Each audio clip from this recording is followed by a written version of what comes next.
नमस्कार। मैं उम्मीद करता हूँ आप लोग ठीक होंगे और ऑल इंडिया जो फ्री मॉक आपका चल रहा है आपने उसको अटेम्प्ट किया होगा, मजा आया होगा, ठीक ठाक नंबर भी होंगे और नंबर अगर कम है तो ज़्यादा चिंतित ना हो। आइए उन प्रश्नों पर विचार करते हैं जिन्होंने आपको थोड़ा सा परेशान किया। पहला मॉक था I try to focus on the conceptual way. मैं बहुत ज़्यादा ट्रिकीज अप्रोच आपको आज के इस सॉल्यूशन में नहीं बताऊंगा, बट समय के साथ हम लोगों ने 7 मॉक्स प्लान किए हैं, तो धीरे धीरे 2-3 सेशंस में हम लोग वो किताबी भाषा को थोड़ा फोकस करेंगे ताकि आप रिकॉल कर पाए जो 8वीं 9वीं में आपने मैथ्स पढ़ा है, और फिर उनके साथ फिर धीरे धीरे हम ट्रिक्स पे स्विच कर जाएंगे। ठीक है, it takes time to learn new thing, do not worry. Okay, तो डिस्कशन की शुरुआत करते हैं। ऑल इंडिया फ्री मॉक का पहला सवाल आपको यह मिला होगा, the area of triangle ABC is 44 centimetre square. ठीक है, तो एक ट्राइंगल देखते हैं। कोई ट्राइंगल है, वो क्या है भाई, एबीसी। इसकी एरिया 44 सेंटीमीटर स्क्वायर है।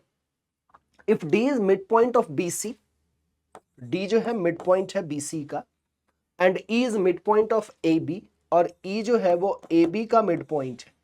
ठीक है, then the area of triangle BDE, हमें इसका एरिया फाइंड आउट करना है। कुछ ये सवाल हमको दिया गया है। ठीक है, अब एक चीज यहां पे आपको समझ में आ रहा होगा कि यहां पे BD जो है, क्योंकि ये मिड पॉइंट है तो BD is equal to DC ऐसा कह सकते हैं, और यहां पे BE इज इक्वल टू ये भी कह सकते हैं। मुझे नहीं लगता है आप इस बात में परेशान हुए होंगे। ठीक है, अब एक ठंडे दिमाग से चलिए, आई जस्ट गो स्लो। शुरुआत की है हम लोगों ने तो आराम आराम से चलेंगे, कोई चिंता का विषय नहीं है। अब ये जो एरिया होगा हमारा, area of this triangle that is BED, area of triangle BED upon में हम इस टोटल ट्राइंगल ABC का अगर एरिया देखते हैं, एरिया ऑफ ट्राइंगल ABC, इस पे अगर हम विचार करें तो एक रिलेशन हमको ये मिल सकता है कि BE और ये सेम है तो ये इसका दुगना है। ठीक है, तो हम ये कह लेते हैं भाई कि BE और ये कंप्लीट, तो हम 2BE, और यहां पे दुगना कैसे किया ये बात आप आई एक्सपेक्ट आप समझ रहे होंगे। क्यों? क्योंकि ये और ये सेम है तो इसी पार्ट को हमने 2 बार लिख दिया। ठीक है, ये हो गया, और इसका स्क्वायर, ये बात ठीक है। अब यहां पे समझने की कोशिश कीजिए कि मान लेते हैं कि जिसका हमें एरिया निकालना है वो x है। अभी हम लोग x को थोड़ा याद करते चलेंगे। ठीक है, मान लेते हैं कि उसकी एरिया क्या है, x। अब इस बात पे जरा आप गौर डालें तो ये BE जो ये हिस्सा है हमारा ABC, ये कितना है, 44 है। ये कितना है, 44 है। तो x अपॉन 44 इस चीज का एरिया है 44। अब यहां से एक जो रिलेशन हमको निकल के आ रहा है वो क्या भाई आ रहा है, इसको 1 माना तो 1/2 का स्क्वायर 4। ठीक है, तो x की वैल्यू हमको कितनी मिल गई है, 4 से हमने इसको 11 बार में काटा, so the right answer would B B। ठीक है, ठीक है, नेक्स्ट क्वेश्चन पे विचार करें। यहां पे कह रहा है कि x की value 4 sin A 5 sin A, y की value 4 sin A minus 5 cos A, value of x square y square. ठीक है, तो यहां पे आप एक्स स्क्वायर वाई स्क्वायर की आपको वैल्यू चाहिए, x square plus Y square की, मतलब ये इसका स्क्वायर का हमको वैल्यू चाहिए और इसका स्क्वायर का वैल्यू चाहिए। ठीक है, तो एक एक स्टेप को आराम से करते चलते हैं। 4 cos A plus 5 sin A, इसका स्क्वायर, ठीक है, plus 4 sin A minus 5 cos A, इसका स्क्वायर। अब एक फॉर्मेट आपको दिख रहा है, कौन सा फॉर्मेट, a प्लस बी का whole square, a plus b का होल स्क्वायर। तो ये भाई कितना हो जाएगा, 16 cos A cos square A plus 25 sin square A plus 2AB, मतलब 40 cos A sin A। ठीक है, प्लस फिर से 16 sin square A plus 25 cos square A और minus 40 sin A cos A। इसको हम काट सकते हैं, कोई प्रॉब्लम वाली बात नहीं है। हमें पता है कि sin स्क्वायर ए प्लस कॉस स्क्वायर ए, इसकी वैल्यू क्या होती है 1। ये बचपन से मतलब याद आ रहा होगा आपको, धीरे धीरे याद आ रहा होगा। अब कॉस वाले को देखिए, कॉस वाले को देखिए और साइन वाले को देखिए, तो क्या मैं इसको और इसको कॉमन ले लूं, मतलब 16 कॉस स्क्वायर ए प्लस साइन स्क्वायर ए प्लस 25 साइन स्क्वायर ए प्लस कॉस स्क्वायर ए। ये कितना है 1, ये कितना है 1, तो 16 प्लस 25। अब 1 से कोई खास हमें फर्क पड़ेगा नहीं, 16 प्लस 25 हमें देगा 41, बात खत्म। ओके, नेक्स्ट क्वेश्चन पे आ जाइए। अलजेब्रा का सुंदर सा क्वेश्चन था कि x raised to 2a, y raised to 2b, z raised to 2c is not equal to 0 and x square is equal to xy. Value of ab plus bc upon plus ca upon ca. ठीक है, अब ऐसे case में हम क्या करेंगे, तो मान लेते हैं कि ये सारी चीजें जो है 0 के बराबर नहीं है, तो ये k के बराबर है और k कांस्टेंट है, k कांस्टेंट है। तो क्या मैं ऐसा लिख सकता हूं कि x इज इक्वल टू इस पावर को हम k के पास अगर भेजेंगे तो वो रेसिप्रोकल में आ जाएगा 1/2a, x 1/2a हो जाएगा। वैसे ही हम y को लिख सकते हैं, y is equal to k raise to 1/2b, और z को लिख सकते हैं k रेस टू 1/2c। क्या मैं ये चीज लिख सकता हूं? पहला स्टेप। हमें एक बात और यहां कही गई है कि x square is equal to y and z। इसका एक स्क्वायर कर लेते हैं, k रेस टू 1/2a, इसका स्क्वायर, ये किसके बराबर है, k 1/2b into k 1/2c के बराबर है, according to the given relation. ठीक है, अब इस 2 से ये गया तो k रेस टू 1/a। अब यहां पे देखिए मल्टीप्लिकेशन है, तो जो हमारे पावर्स होंगे वो क्या हो जाएंगे भाई, ऐड हो जाएंगे, तो 1/2b प्लस 1/2c। यहां तक हम पहुंच चुके हैं। ठीक है, अब हमें को बेस हमारा k है, तो हम बस पावर को कंपेयर कर सकते हैं, तो 1/a is equal to 1/2b plus 1/2c, ये भी पहुंच गया। अब 1/a एज इट इज चलने दीजिए, इधर एलसीएम ले लिया आपने, 2bc हो गया, इधर c हो गया, इधर b हो गया। हमको निकालना क्या था, देखिए हम धीरे धीरे वहीं पे पहुंचना शुरू कर रहे हैं। ठीक है, हमें निकालना अब क्या है, तो यहां से हमें एक रिलेशन मिला है, वो रिलेशन हमें क्या मिल रहा है कि 2bc बराबर ac प्लस ba, 2bc बराबर ac प्लस ba। ठीक है, हमसे पूछा है AB plus BC plus CA upon CA की वैल्यू पूछा है। ठीक है, तो ऐसे केस में हम क्या कर सकते हैं, जरा सोचिए, 2BC क्या है, CA plus BA, CA BA, तो CA BA, CA और BA, हमें इसको और इसको लेना है, तो क्या मैं इसको लिख सकता हूं 2BC plus BC upon CA? क्या इस बात से आप सहमत हैं? मैंने इस रिलेशन का यूज किया है, क्या इस बात से आप सहमत हैं?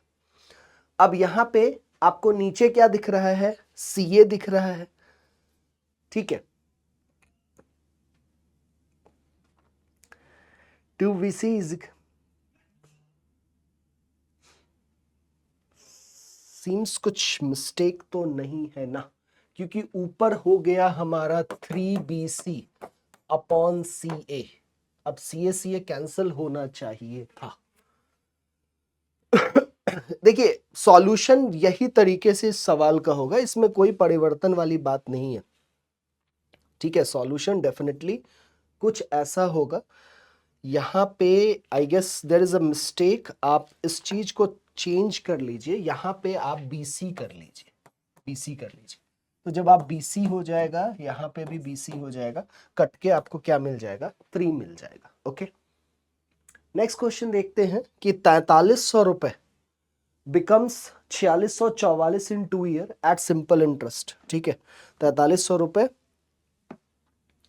4644 2 साल में बदले, find the principal amount that will become 10,104 in 5 year in the same rate of interest.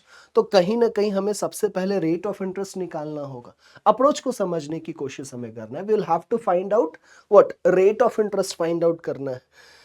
तो rate of interest find out करने के लिए हम सबसे पहले इंटरेस्ट निकाल सकते हैं कि इंटरेस्ट कितना आ रहा है।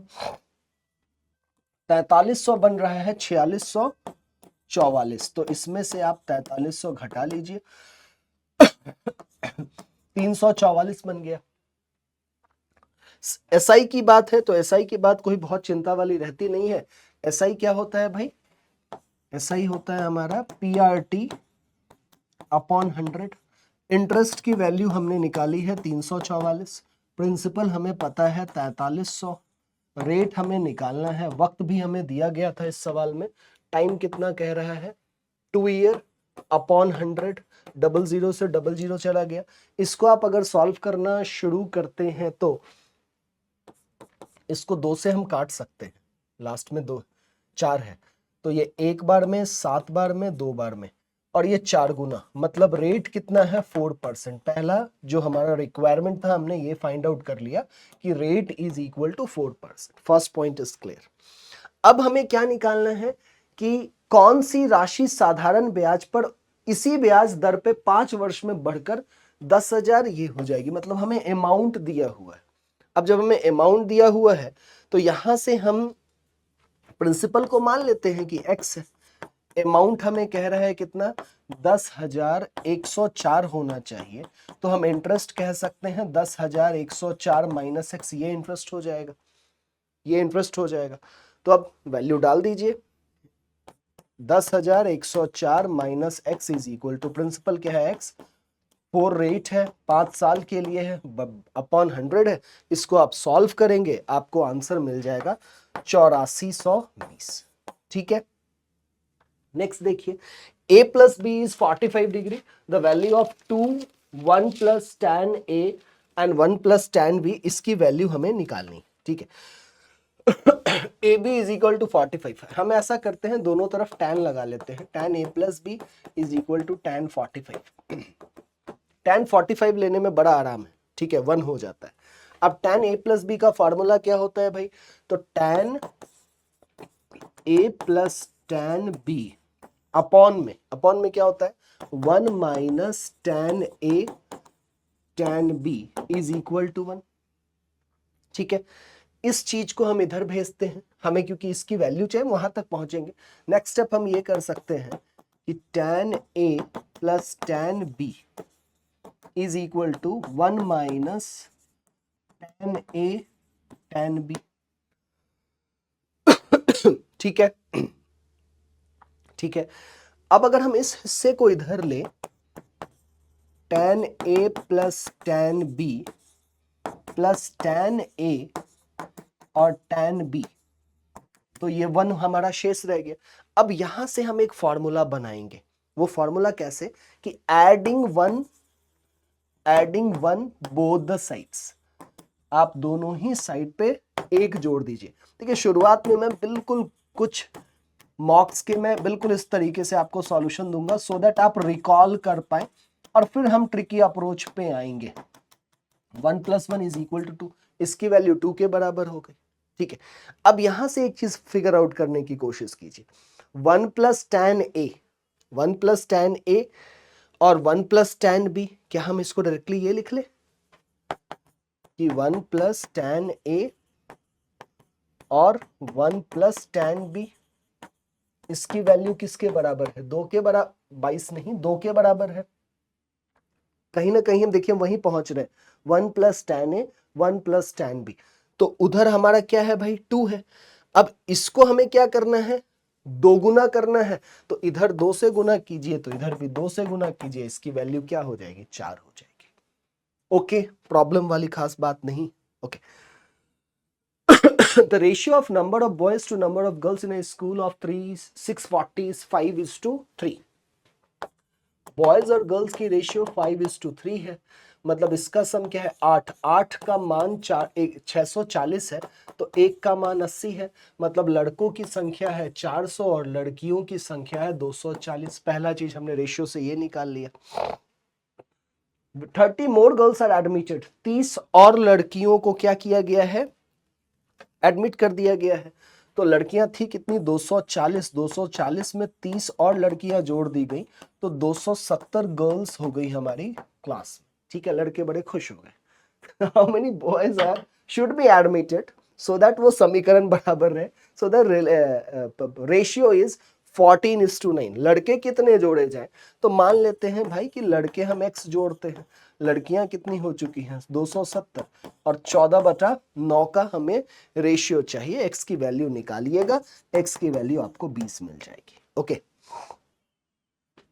A shopkeeper marked the price of an article in such a way that after allowing 28% discount, he wants a gain of 12%. If the mark price is 224, the cost price of the article, आपको cost price निकालना है। ठीक है, अब देखिए MP क्या है, marked price क्या है 224, और डिस्काउंट जो होता है वो हमेशा मार्क्ड प्राइस पे होता है, ये बात आपको पता है।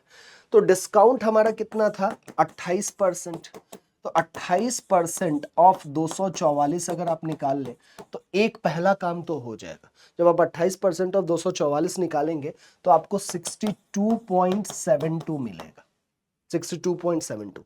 तो यहां से हमें एसपी पता चल गया, एसपी क्या हो गया 244 माइनस 62.72, इसकी वैल्यू हमें कितनी मिल जाएगी 161, 161 प्लस 28, मतलब बेचा हमने इसमें। अब हमें निकालना क्या है, प्रॉफिट चाहिए हमें कितना का 12% का हमें प्रॉफिट चाहिए, 12% का प्रॉफिट चाहिए तो हमें सीपी निकालना होगा। सीपी क्या होता है, वैसे केस में आप एक बड़ा ही आसान सिंपल सा फॉर्मूला लगाते हैं, SP into 100 upon selling price को 100 से गुना कीजिए एंड 100 प्लस p%। और भी तरीके हैं, अभी मैं सिंपल फॉर्मूला तरीके पे जा रहा हूं। ठीक है, एसपी क्या है 28 इंटू 100 अपॉन 100 प्लस 12, इसको आप सॉल्व कीजिए, आपको आंसर मिलेगा 144। ठीक है, कोई समस्या वाली बात नहीं। नेक्स्ट देखते हैं, ABC individual complete a piece of work in 24, 15 और 12। ए कितने दिनों में 24, बी कितने दिनों में 15 और सी कितने दिनों में 12। तो टोटल वर्क इमेजिन करेंगे, सबसे बड़ी वाली संख्या लीजिए 24, इसका पहाड़ा सोचिए एलसीएम ढूंढने के लिए, 48 नहीं 120 हो जाएगा। मतलब ए का एक दिन का काम कितना हो जाएगा 5, बी का काम कितना हो जाएगा 8 और इसका काम क्या हो जाएगा 10। पहली बात ये हो गई। B and C start the work और 3 दिन तक काम करते हैं, बी और सी जो है वो 3 दिन तक काम करते हैं। ठीक है, तो इनका एक दिन का काम कितना है 18, 18 गुने 3 काम कर लिया 54 काम, तो 120। रिमेनिंग वर्क कितने हो गए 120 में से हमने कितने काम निपटा डाले भाई 54 निपटा डाले, तो 120 में से 50 गया, 70 और 4 और 66 काम बच गए। अब इस काम को कौन करेगा, ए अलोन करेगा, तो ए को कितना टाइम लग जाएगा 66 और उसकी एफिशिएंसी क्या है 5, मतलब 13/5, 13/5 right answer would be C. Okay, problem वाली बात मुझे नहीं लग रहा खास हो रही है। ओके अगला देखते हैं, area of a field in the shape of regular hexagon advance maths is 2400√3 square metre. The cost fencing the field is 16.80 रुपये पर मीटर। हमें क्या करना है, हमें फाइंड आउट करना है कि कितने पैसे वैसे लग जाएंगे, यही चीज है ना। तो देखिए साइड को मान लीजिए ए, हेक्सागन का साइड, ये बात आप लेट कर लीजिए ए। ठीक है, अब एरिया क्या होता है, एरिया क्या होता है 6 इंटू √3/4a², हेक्सागन है।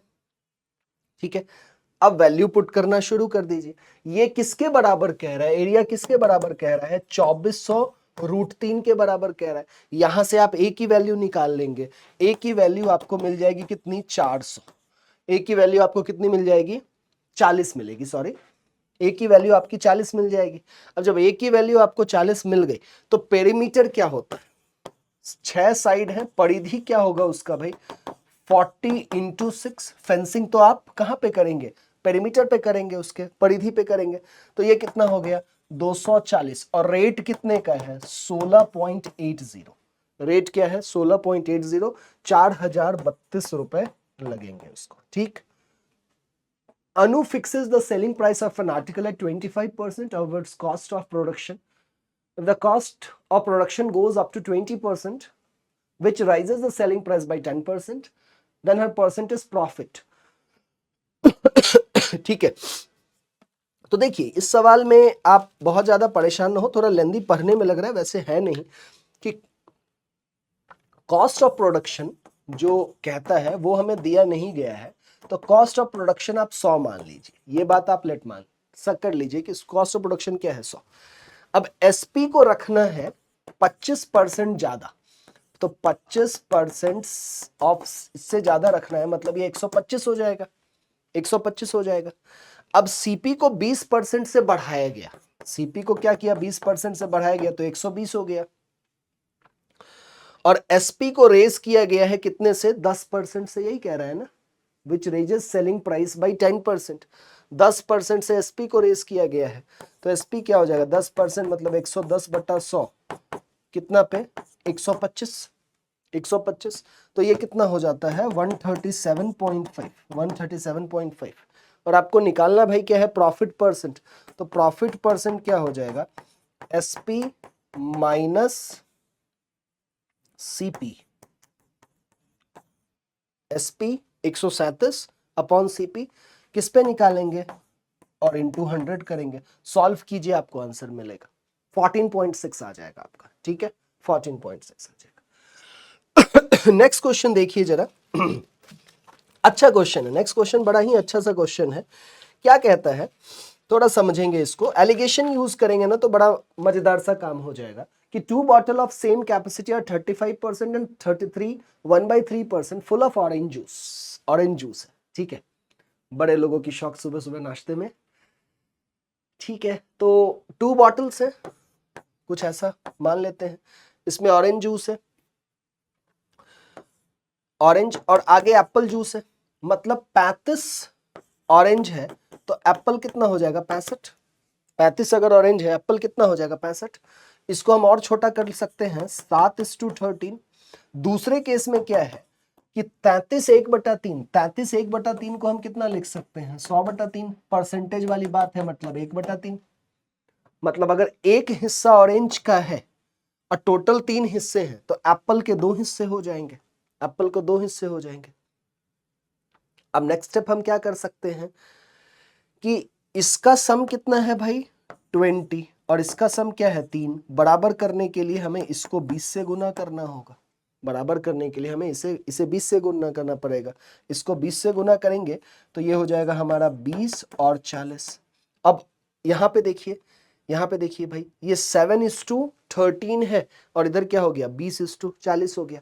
अब यहाँ 20 से गुना किए हैं और इसको हमको कितने से गुना करना होगा 3 से, तब तो ये बराबर होगा, तो हो जाएगा 21:39, ठीक है। अब ऑरेंज, टोटल ऑरेंज कितना है 21 और 41, और ये एप्पल कितना है 9 7 79, 79। अब they are filled up completely with apple juice, ये बात हो गया। Then they contain both the अब इस पूरे मिक्सचर को आप किसी बड़े से में एम्प्टी कर रहे हो दोनों ही को, ठीक है, तो उसमें ऑरेंज कितने हो गए 41, एप्पल कितना हो गया 79, ये बात पे हम पहुंच गए। The percentage of Apple juice in the mixture, Apple juice कितना है, एप्पल जूस कितना है, तो एप्पल जूस है 79% निकालना है, टोटल कितना हो गया 80, 120, 120 गुने 100 कर लीजिए, आपको आंसर प्राप्त हो जाएगा। Okay, A can do certain work 40 दिन में करता है, B is 25% more efficient than A, B A से थोड़ा ज्यादा एफिशिएंट है, थोड़ा नहीं 25% ज्यादा एफिशिएंट है। They work together for 5 days. The remaining work, अच्छा C is 28% more efficient than B. They work together. देखिए अब A जो है किसी काम को 40 दिन में कर रहा है और B जो है उससे ज्यादा एफिशिएंट भी है, 25% ज्यादा एफिशिएंट है, ठीक है। तो यहां से हम ऐसा कर सकते हैं क्या B/A, क्या मैं डायरेक्टली ये लिख लूं कि अगर इसकी क्षमता 4, 25% इसका 1, तो इसकी क्षमता 5, ठीक है। और C/B की बात की जाए, C is 28% more efficient than B. B की अगर क्षमता 100 है तो इसकी 128 हो जाएगी, इसकी 128 हो जाएगी। थोड़ा काटा पीटी करें, नीचे 4 से 25 बार में और 4 से 32 बार में। यहाँ 25 है, यहाँ भी 25 बनाइए, 5 से गुना कर दीजिए तो 25/20। ये देखिए हमने सबको मिला लिया। अब यहां से हमें एक रेशियो मिल गया, किसका किसका, ए बी सी का। ए की क्षमता कितनी 20, इसकी 25, इसकी कितनी 32। पहला काम हमने अपना कर लिया, जो मेन मुद्दा वाला काम था। अब इन सब ने मिलकर कितने दिनों तक काम किया है, 5 दिनों तक काम किया है। 5 दिनों तक तो कितना काम हो जाएगा, 45, 45 और 30 हो जाएंगे 75 और 2 77। 77 गुने 5 होता है 385। 385 काम क्या किए हैं इन लोगों ने, 5 दिन में मिलके पूरे कर लिए हैं। अब आगे की बात कह रहे हैं, the remaining work is completed by B alone. बाकी काम जो है वो बी अकेला करता है। अब एक बात, शुरुआत में आपको कहा गया है कि A can complete certain piece of work in 40 days. तो यहां से हम टोटल वर्क निकाल सकते हैं। ए की क्षमता क्या है 20, 40 दिन में करता है, मतलब 800 काम है। ए बी सी तीनों ने 5 दिन में मिलकर कितने 385 काम कर लिए हैं। तो इसमें से आप 385 घटा लीजिए, 400 घटाएंगे तो 415 हो गया। 415 काम शेष बचे हैं और जिसको करेगा कौन, बी करेगा। बी की क्षमता क्या है 25, तो इसको आप 25 से भाग कर दीजिएगा, आंसर आपको मिल जाएगा। ठीक है, x is the mean proportion between 12.8 and 64.8. Y is the third proportion to 38.4 and 57.6. Then 2x is to y is equal to 2x is to y is equal to। ठीक है, तो मीन प्रोपोर्शन मतलब क्या होता है, geometrical proportion होता है। ये आप लोगों ने पढ़ा होगा, मीन प्रोपोर्शन ज्योमेट्रिकल प्रोपोर्शन होता है।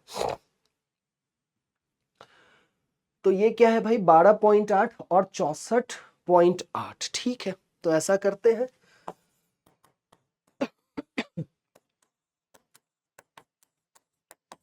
ठीक है, यहां से डेसिमल हटा ले तो हो गया 10, यहां भी हो गया 10। अब इसको गुना करने में हमें वक्त डेफिनेटली लगेगा ही लगेगा। ठीक है, तो मैं डायरेक्टली लिख दूं, इसका वैल्यू क्या आएगा मैं बताऊं। इसको जब आप सॉल्व करेंगे तो आपको आएगा 28.8। ये हो गया। अब कहता है y जो है वो थर्ड प्रोपोर्शनल है, y जो है थर्ड प्रोपोर्शनल है। तो अगला हम हिस्सा लिख सकते हैं 38.4, 57.6 is equal to 57.6 upon y। यहां से आप y की वैल्यू निकालिए। y की वैल्यू आप निकालेंगे तो आपको मिलेगा 288 इंटू 3 अपॉन 100। ठीक है, आप सॉल्व करेंगे आपको निश्चित रूप से यही मिलेगा। अब वैल्यू पूछा है आपको किस चीज का, वैल्यू आपसे पूछा है 2x इज टू y की वैल्यू आपसे पूछ रहा है। सो 2x इज टू y की वैल्यू क्या हो जाएगा, 2 इंटू 28.8, 2 इंटू 28.8 और 28.8 इंटू 3। ठीक है, ठीक है, ये 100 मैंने ऊपर कर दिया, पॉइंट भेज दिया है। तो ये 2:3 के रेशियो में आपको मिल जाएगा, 2:3, क्योंकि यहां से यहां आप डायरेक्टली काट ही सकते हैं, कोई चिंता वाली बात नहीं है। Okay,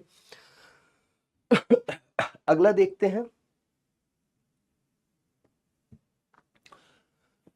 When 200 is divided by a positive number x, remainder is 8, how many values of x are there? ठीक है, x के कितने वैल्यूज हैं। तो जब रिमाइंडर 8 है मतलब 200 में से आप 8 घटाएं मतलब 192। अब तो रिमाइंडर हमारा क्या है 0 है, तो हमें इसके फैक्टर्स बनाने होंगे। ठीक है, तो 192 का फैक्टर आप कितना कह सकते हैं, 3 गुने 6 64, 2⁻6, 3⁻1 है। फैक्टर क्या हो गया 1 + 1 इंटू 6 + 1, 2 इंटू 7, 14 फैक्टर्स है। पहला पॉइंट पे हम पहुंच गए कि 14 फैक्टर्स है, टोटल नंबर ऑफ फैक्टर्स है वो। ठीक है, अब 192 के कितने फैक्टर्स हैं, 192 के हम फैक्टर्स की अगर हम बात करें तो 1 है, 2 है, 3 है, 4 है, 5 नहीं है, 6 है बिल्कुल है, 7 नहीं है, 8 8 है, 9 नहीं है, यही है 1 2 3, 1 2 3 6 7। Does not leave remainder more than 8, क्योंकि यहां पे कहा है रिमाइंडर इज 8, तो 8 से ज्यादा वाले पे जाना नहीं है, क्योंकि 8 से ज्यादा अगर रिमाइंडर होगा तो फिर से 1 हो जाएगा, 2 हो जाएगा और इस सिलसिला में चलेगा। तो ये उसके टोटल फैक्टर्स निकल रहे हैं। और आपसे पूछा क्या है कि x की वैल्यू निकालिए, तो ये कितनी संख्याएं हैं 6, 14 में से 6 को कम कर लीजिए, कितने होते हैं 8। ठीक, नेक्स्ट देखिए, नेक्स्ट सवाल पे अगर हम थोड़ा विचार बनाएं तो आपको एक आएगा कि थोड़ा ये कैलकुलेशन पे ज्यादा बेस्ड हो गया है और कोई खास बात नहीं है इसमें, क्योंकि 2 1/3 दे दिया है। ठीक है, अब 2 साल और 1/3 मतलब 4 महीने और, तो आप 3 साल का निकालिए, आप 3 साल पे निकाल लीजिए और उसमें से हम मान लीजिए कि 1000 रुपए। ठीक है, 1000 रुपए, तो पहले साल 100, दूसरे साल फिर 100 और इसका 10%, इसका 10% कितना हो गया 10। तीसरे साल में हमें, ये तो 2 साल का हो गया, 2 ईयर का तो ये काम हो गया। अब 1/3 मतलब क्या, हमें 4 ही महीने का निकालना है। वैसे तो ये क्या होता है 100, इसका हम लोग दुगना करते हैं 20 और इसका 10% फिर 1, लेकिन हमें इन सारे हिस्से में बहुत ज्यादा दिलचस्पी नहीं है, क्योंकि 12 मंथ बटा 3 कर देंगे, 12 मंथ बाई 3 अगर हम करेंगे तो हमको 4 मंथ मिल जाएगा, और 4 मंथ क्या होता है 1/3 ईयर होता है, 4 मंथ 1/3 ईयर होता है। तो सबसे पहले हम 2 साल, हम 2 ईयर प्लस 4 मंथ, इस पार्ट पे कैलकुलेशन बिठाते हैं अपना। ठीक है, तो 2 साल का तो ये है, 2 साल का ये कितना है 100 100 100, तो ये कितने हो गए भाई 210 हो गया। ठीक है, अब बाकी हमें 4 महीने का निकालना है। 4 महीने का देखिए तो 3 साल में कितने हो रहे हैं 121, 4 महीने का निकालना है मतलब बटा 3 कर लेते हैं, 40.3, 40.3 ये हो गया, तो ये कितना हो गया 250.3। यही वैल्यू दे रखा है ना, the compound interest on certain some is 1201.60। ठीक है, अब हमको सम निकालना है, तो आप इक्वेट कर लीजिए, 1 की वैल्यू निकाल लीजिए और 1000 की वैल्यू निकाल लीजिए, क्योंकि हमने इमेजिन किया है शुरुआत में सम को कितना 1000 इमेजिन किया, आपको आंसर आ जाएगा। नेक्स्ट सवाल पे चलते हैं। नेक्स्ट सवाल पे बात करें, so the triangle ABC is equilateral triangle. ठीक है, समबाहु त्रिभुज है, AD is perpendicular to BC where D lies on BC। ठीक है, तो कोई त्रिभुज है हमारा ABC, ABC, AD is perpendicular to BC, इस पे परपेंडिकुलर है तो ये D हो गया, where D is lies on BC. If AD is equal to 4√3, what is the perimeter of triangle? ठीक है, AD की संख्या दी गई है, AD की वैल्यू दी गई है, हमें परिधि निकालना है। ठीक है, तो क्या मैं √3 बाई साइड, √3/2 इंटू साइड, और ये दिया क्या है भाई 4√3, इसकी वैल्यू 4√3 दी गई है, तो यहां से मैं साइड निकाल लूंगा, यहां से मैं साइड निकाल लूंगा, √3 से √3 गया, ये कितना हो गया 8, और हमें निकालना क्या है पेरीमीटर, पेरीमीटर क्या हो जाएगा 8 + 8 + 8, ये 8 ये 8 ये 8, कितना 24। बड़ा ही आसान सा क्वेश्चन। ठीक है, ठीक है, नेक्स्ट पे आते हैं, x⁴ y² y² है, इसका निकालना है, अलजेब्रा का है, बढ़ते चलेंगे एक एक स्टेप पे, आप ध्यान देंगे तो काम हो जाएगा। ठीक है, देखिए ये एक प्रॉपर आइडेंटिटी है, फॉर्मूला है, ये क्या फॉर्मूला निकलता है इससे कि x² + y² x² + y² xy x² + y² minus xy, इसकी वैल्यू कितनी दी हुई है आपको 21 दी हुई है, और एक हिस्सा और इसकी भी वैल्यू आपको 7 दी हुई है। ठीक है,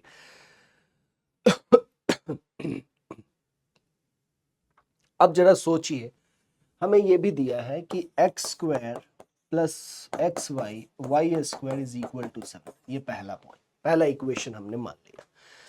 ठीक है, अब ऐसा अगर हम करें तो हम इजीएस्ट अप्रोच पे अगर हम जाएं, ये देखिए ना, ये सेम दिख रहा है आपको, ये सेम दिख रहा है, तो मैं ऐसा कहूं कि इसकी वैल्यू 7 है, x square plus Y square minus x y, ये किसके बराबर है? 21 के बराबर है।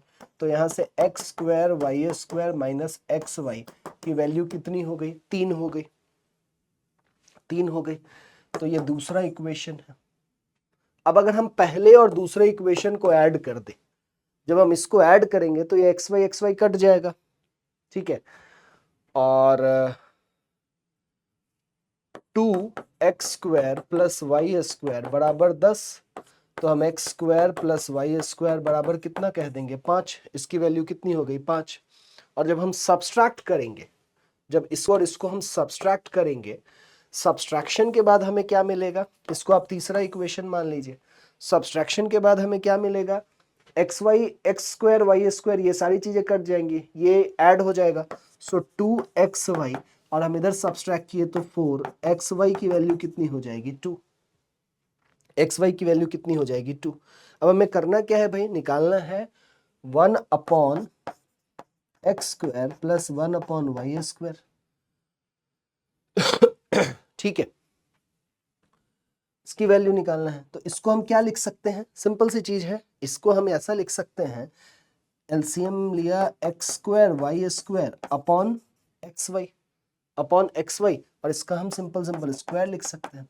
इसकी वैल्यू कितनी है? 5। एक्स वाई की वैल्यू कितनी है? 4। 4 मतलब क्या? सॉरी, एक्स वाई की वैल्यू क्या है? 2।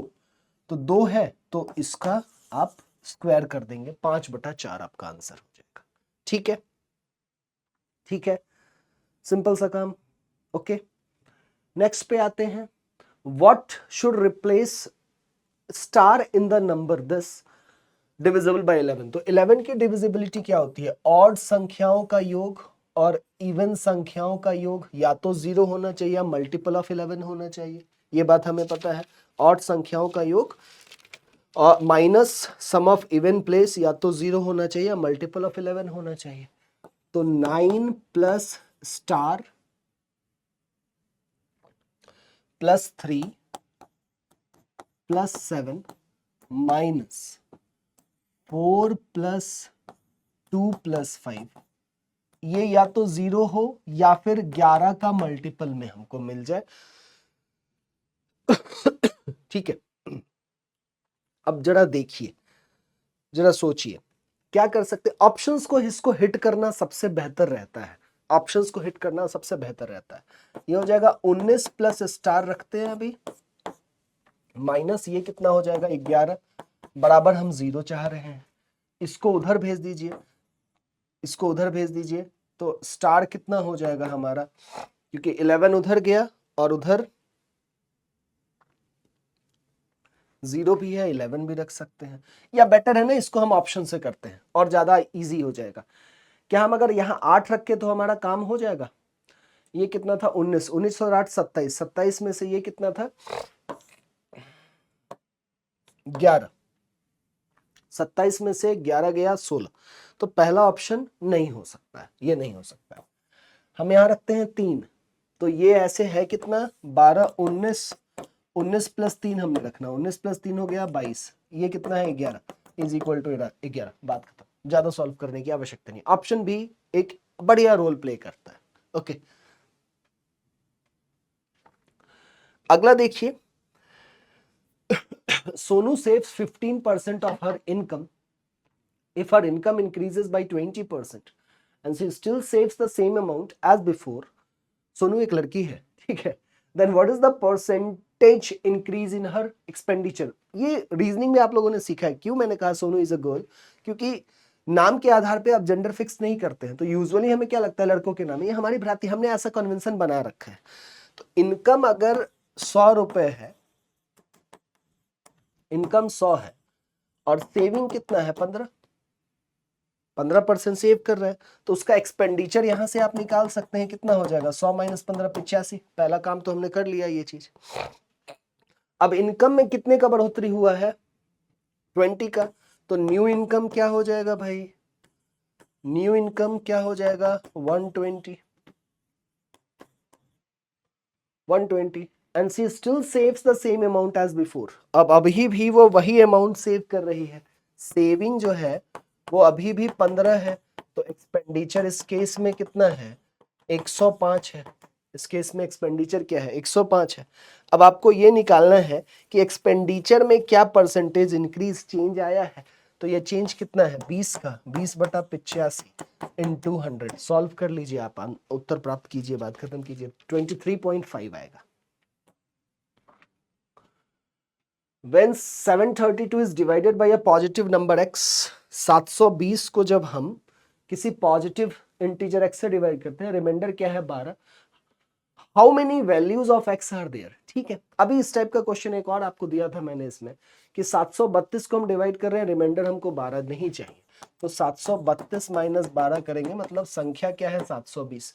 इसके हम फैक्टर्स निकालेंगे। ये सेम क्वेश्चन तो नहीं हो रहा है, सेम क्वेश्चन नहीं है शायद। ठीक है, इसके फैक्टर निकालेंगे, तो फैक्टर क्या हो जाएगा? 2⁴ इंटू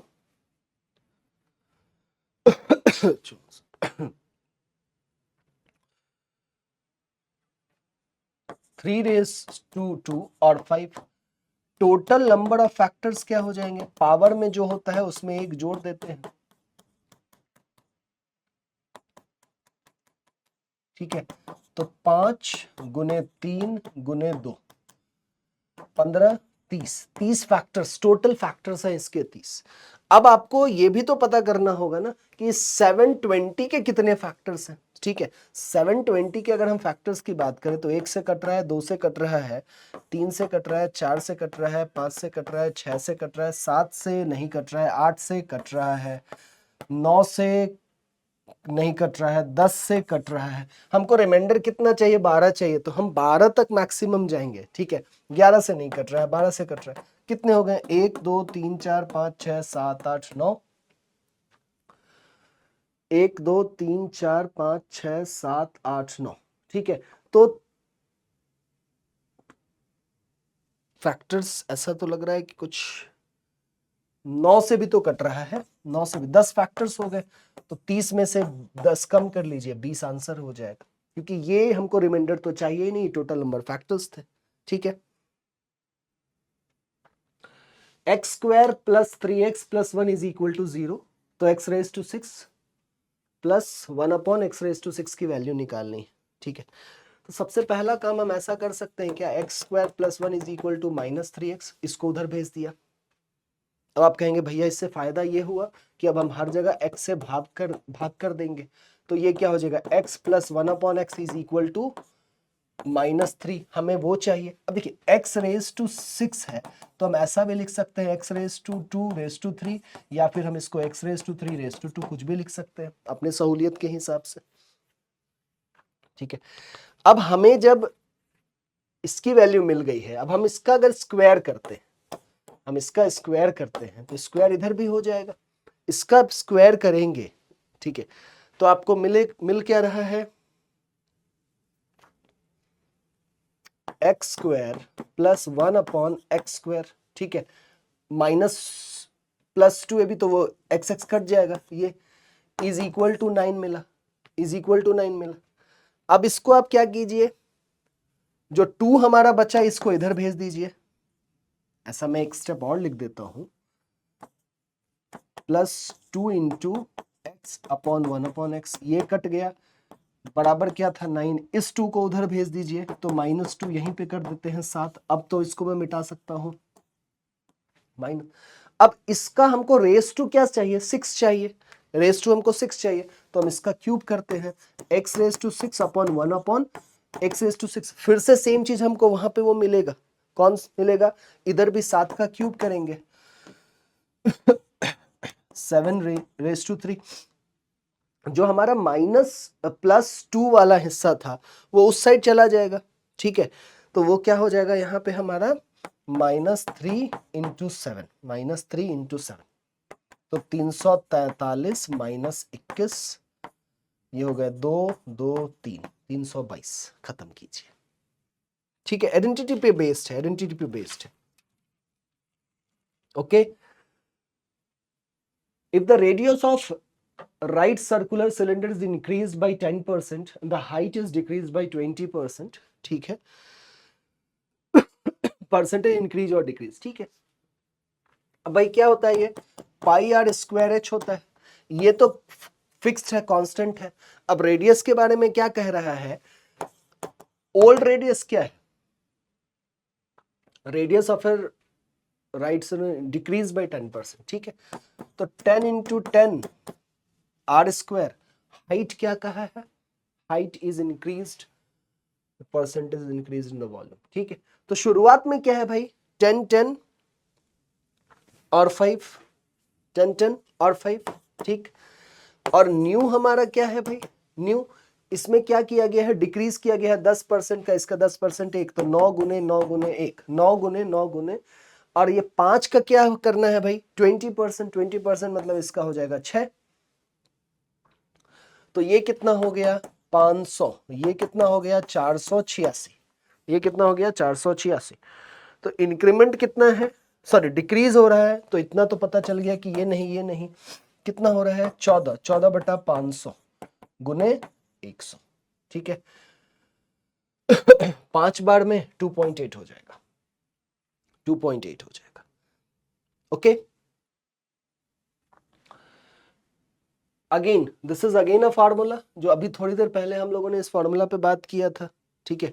ये क्या हो जाता है, x square plus Y square plus x Y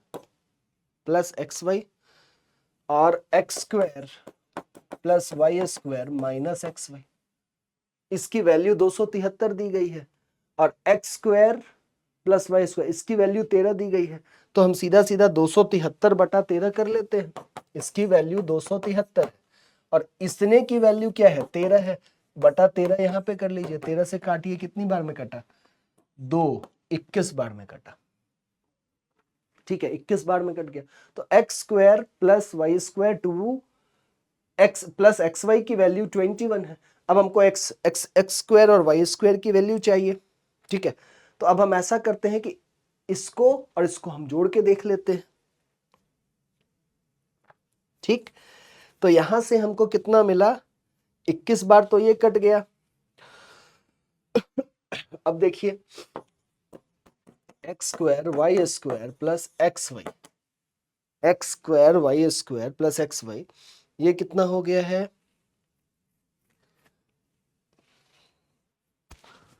वैसे मुझे नहीं लग रहा इतना करने की आवश्यकता है, हमें एक्स वाई पे जाना है ना।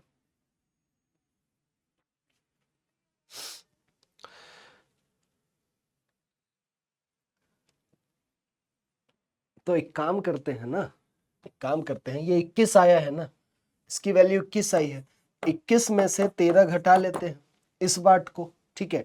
तो हमको बच गया कितना, 21 8, और जब हम इसको सब्सट्रैक्ट करेंगे तो एक्स वाई 2 बार बचेगा 4, लीजिए ऐसे कर लीजिए, ठीक है।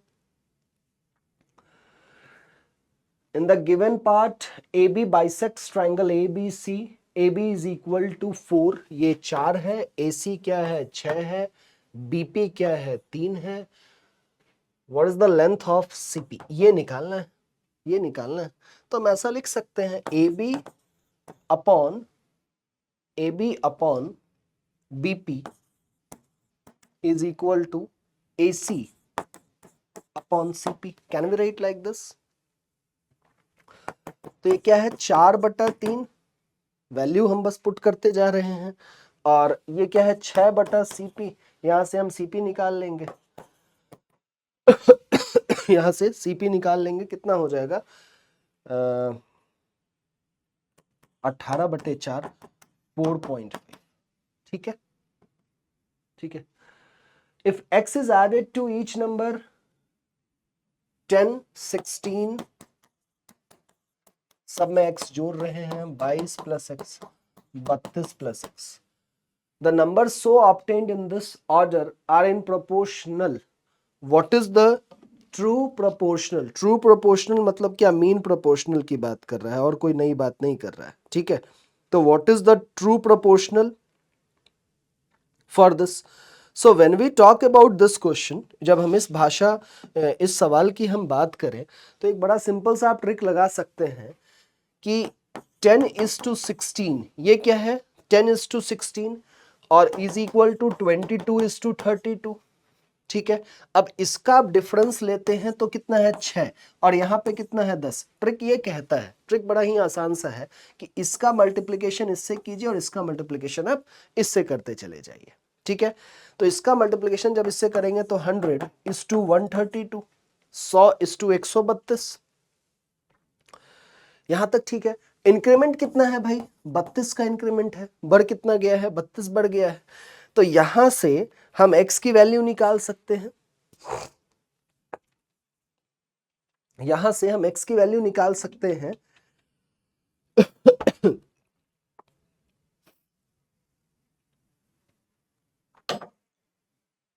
x + 1 और 3x + 1 है ना? ठीक है, तो ठीक है, इसका डिफरेंस क्या था? 4 था। इसका डिफरेंस क्या था? 4 था। तो x की वैल्यू आप ऐसा कीजिए ना, 32/4 कीजिए, कितना हो गया? 8। तो x + 1, ठीक है, तो 9 और 3x + 1 25। सॉरी, इसका हमें क्या करना है? Mean proportion, true proportion. तो 3 × 5 कितना हो जाएगा? 15। ये लीजिए। Okay okay. So ladies and gentleman, ये डिस्कशन था। मैं उम्मीद करता हूं थोड़ी क्लैरिटी आई होगी। कुछ लेंदी अप्रोचेस थे, बट हाँ, समय के साथ आप वो ट्रिक्स भी सीख जाएंगे, इसलिए बहुत चिंता मत कीजिए। आराम से ठंडे दिमाग से चीजों को प्रैक्टिस करते रहिए। ठीक है, मैं उम्मीद करता हूं आप लोगों ने टेस्ट को दिया होगा और आपको समझ में आया होगा कि आप कितने पानी में हैं। और ये एनालिसिस बहुत आवश्यक है। मैं अक्सर कहता हूं कि you are the first and the last person जो आपको सबसे बेहतर जानता है। आपसे बेहतर आपको कोई नहीं जान सकता है। ठीक है, सो बिना समय वेस्ट किए आइए ऑल इंडिया फ्री मॉक 1 के रीजनिंग के क्वेश्चंस को डिस्कस करते हैं। ठीक है, मैं फोकस डायरेक्टली सॉल्यूशन पे करूंगा क्योंकि आप लोगों ने तरीके आजमा लिए होंगे। ये रेगुलर कॉन्सेप्चुअल क्लास है नहीं कि ऐसा भी हो सकता है वैसा भी हो सकता है। हमारा उद्देश्य बिल्कुल एग्जामिनेशन पॉइंट ऑफ व्यू से, क्वेश्चन ये, ऑप्शन ये, कैसे हम इन 4 को जल्दी चुनेंगे, यही हमारा उद्देश्य है। ठीक है, तो 42 को 14 लिखा। अब मैं ये सब अभी नहीं कहने वाला हूं कि ये गुना 3 हो रहा है तो उस संख्या को ढूंढो जो गुना 3 हो। ठीक है, ये सब आप लोगों ने विचार किया होगा। थोड़ा सा लेवल पे भी बात कर रहे हैं। आरआरबी जेईई तकरीबन 5 वर्षों बाद हो रहा है, तो ये अनुमान लगाना कि लेवल कैसा होगा बड़ा ही अनिश्चित सा चीज है। तो हम क्यों ही अपने एंड से कोई कसर छोड़े। ठीक है, और इस बात से घबराना छोड़ दीजिए, तनाव लेना छोड़ दीजिए कि क्या होगा। आप सभी लोग अगर अभी तैयारी शुरू किए हैं तो आप सभी लोग एक ही नाव पे सवार हैं। आपको उतना ही वक्त मिल रहा है। अब जो स्टूडेंट, जो बच्चा पिछले 1.5 साल 2 साल से तैयारी कर रहा है, यह निश्चित है कि वो आपसे अच्छा परफॉर्म करेगा अगर उसने अच्छी ईमानदारी से तैयारी की है तो। ठीक है, तो देखिए, अगर मैं ऐसा सोचूं कि 4 × 2 ये 8 और 8 में 4 + 2 जोड़ दूं तो मुझे 14 मिल रहा है क्या? उसी प्रकार 5 × 6 कितना हो गया भाई? 30। और 30 में मुझे क्या करना है? 5 + 6 जोड़ देना है, 41। राइट आंसर बी हो जाएगा। ठीक है, ये सबसे स्टैंडर्ड सॉल्यूशन है इसका। यहां पे हमें क्या करना है कि ऑड वन आउट, जब भी एबीसीडी के फॉर्म में क्वेश्चन हो, ऑड वन आउट, समाप्ति, मध्यांतर, समापन, मयांता, तो इन सारी चीजों का मतलब क्या है? एंड है, अंत है। और इंटरमेशन, वो पॉपकॉर्न ब्रेक वाली बात हो जाती है। ठीक है, Amar goes 16 centimetre towards east, east इधर है, 16 सेंटीमीटर जा रहा है पूर्व की ओर, टर्न्स लेफ्ट, अगर ऐसे हैं एरो है लेफ्ट ऊपर जाएगा, एंड वॉक्स 4 सेंटीमीटर। अब इसको अगर आपने 16 लिया है तो इससे बहुत छोटा, मतलब 4 गुना कम आप इस डायरेक्शन को लीजिए, इस दिशा को लीजिए। And again turns left and walks 16, फिर से left 16। In what's the distance between Amar starting point, ये था एसपी, ये था FP, starting point final point, ये डिस्टेंस कितना? 4, क्योंकि ये 4 तो ये 4, बात खत्म। ठीक है, अमेजिंग को लिखा है कुछ ऐसा, तो ए को बी लिखने के लिए +1, एम को ओ लिखने के लिए +2, ए को बी +1, जेड को +2। अब यहां से एक अनुमान समझ में आ गया है, वॉवल कॉन्सोनेंट वाले भी कोई खास चीज नहीं है, ये सिंपल +1 +2 +1 होता जा रहा है। सेम ऑप्शन आप यहां पे चेक करेंगे, +1 +2 +1 +2, 7 + 1 8, HQ से अगर हम ऑप्शन ढूंढे, पूरा आंसर निकालने की आवश्यकता नहीं थी। कोलकाता, चेन्नई, जयपुर और दिल्ली, कोलकाता, चेन्नई, जयपुर, ये सारे कैपिटल हैं, ये सारे कैपिटल हैं, कैपिटल सिटी हैं, ठीक है। कोलकाता, वेस्ट बंगाल, चेन्नई, इस तरीके से।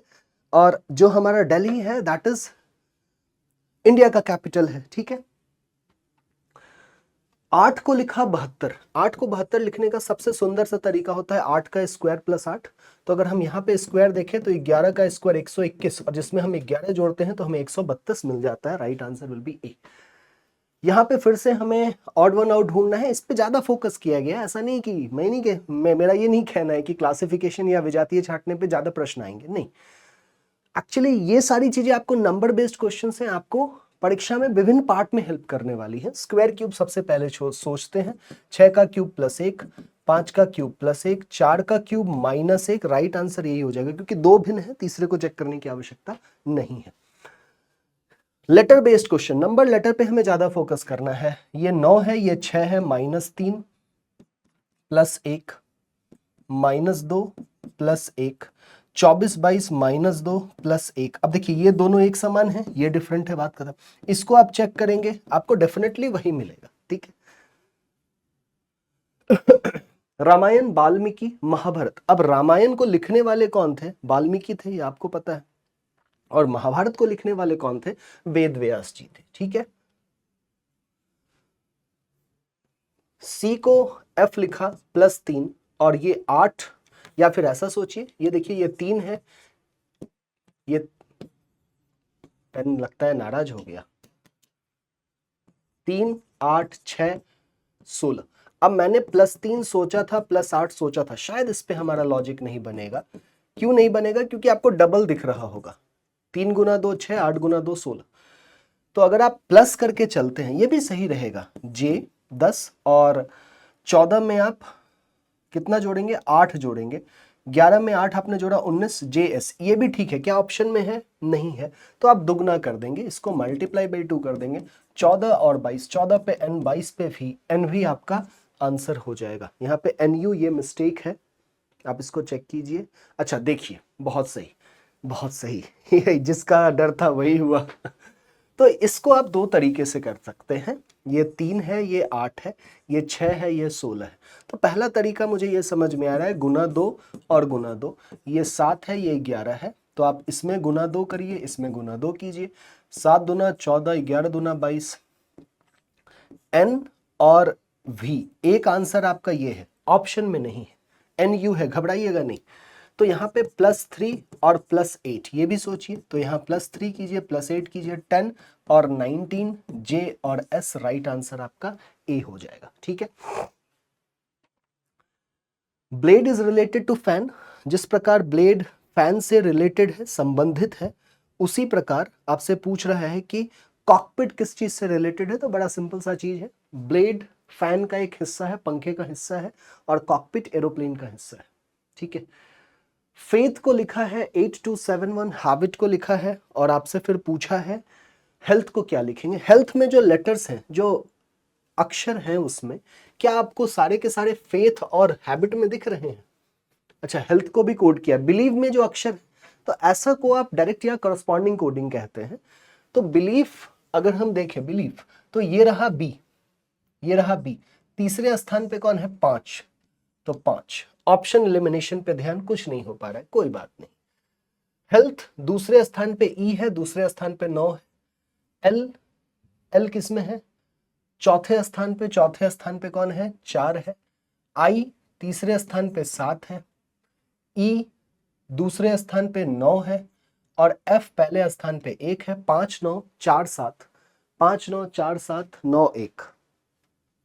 F पहले स्थान पे इसका 8 है, 9 8, 5 9 4 7 9 8, ठीक है। राइट आंसर आपका D हो जाएगा। लिपस्टिक, लगाबे जो लू जब लिपस्टिक वाली बात हो गई है। डिक्शनरी अरेंजमेंट निश्चित रूप से आपको प्रश्न मिलेंगे, ऐसे में आप ऑप्शंस के आधार पे अगर सॉल्यूशन ढूंढे तो मुझे ऐसा लगता है बहुत जल्दी हो सकता है। इन बातों को हमने क्लास में भी सीखा है। 2 3 2 5 2 5।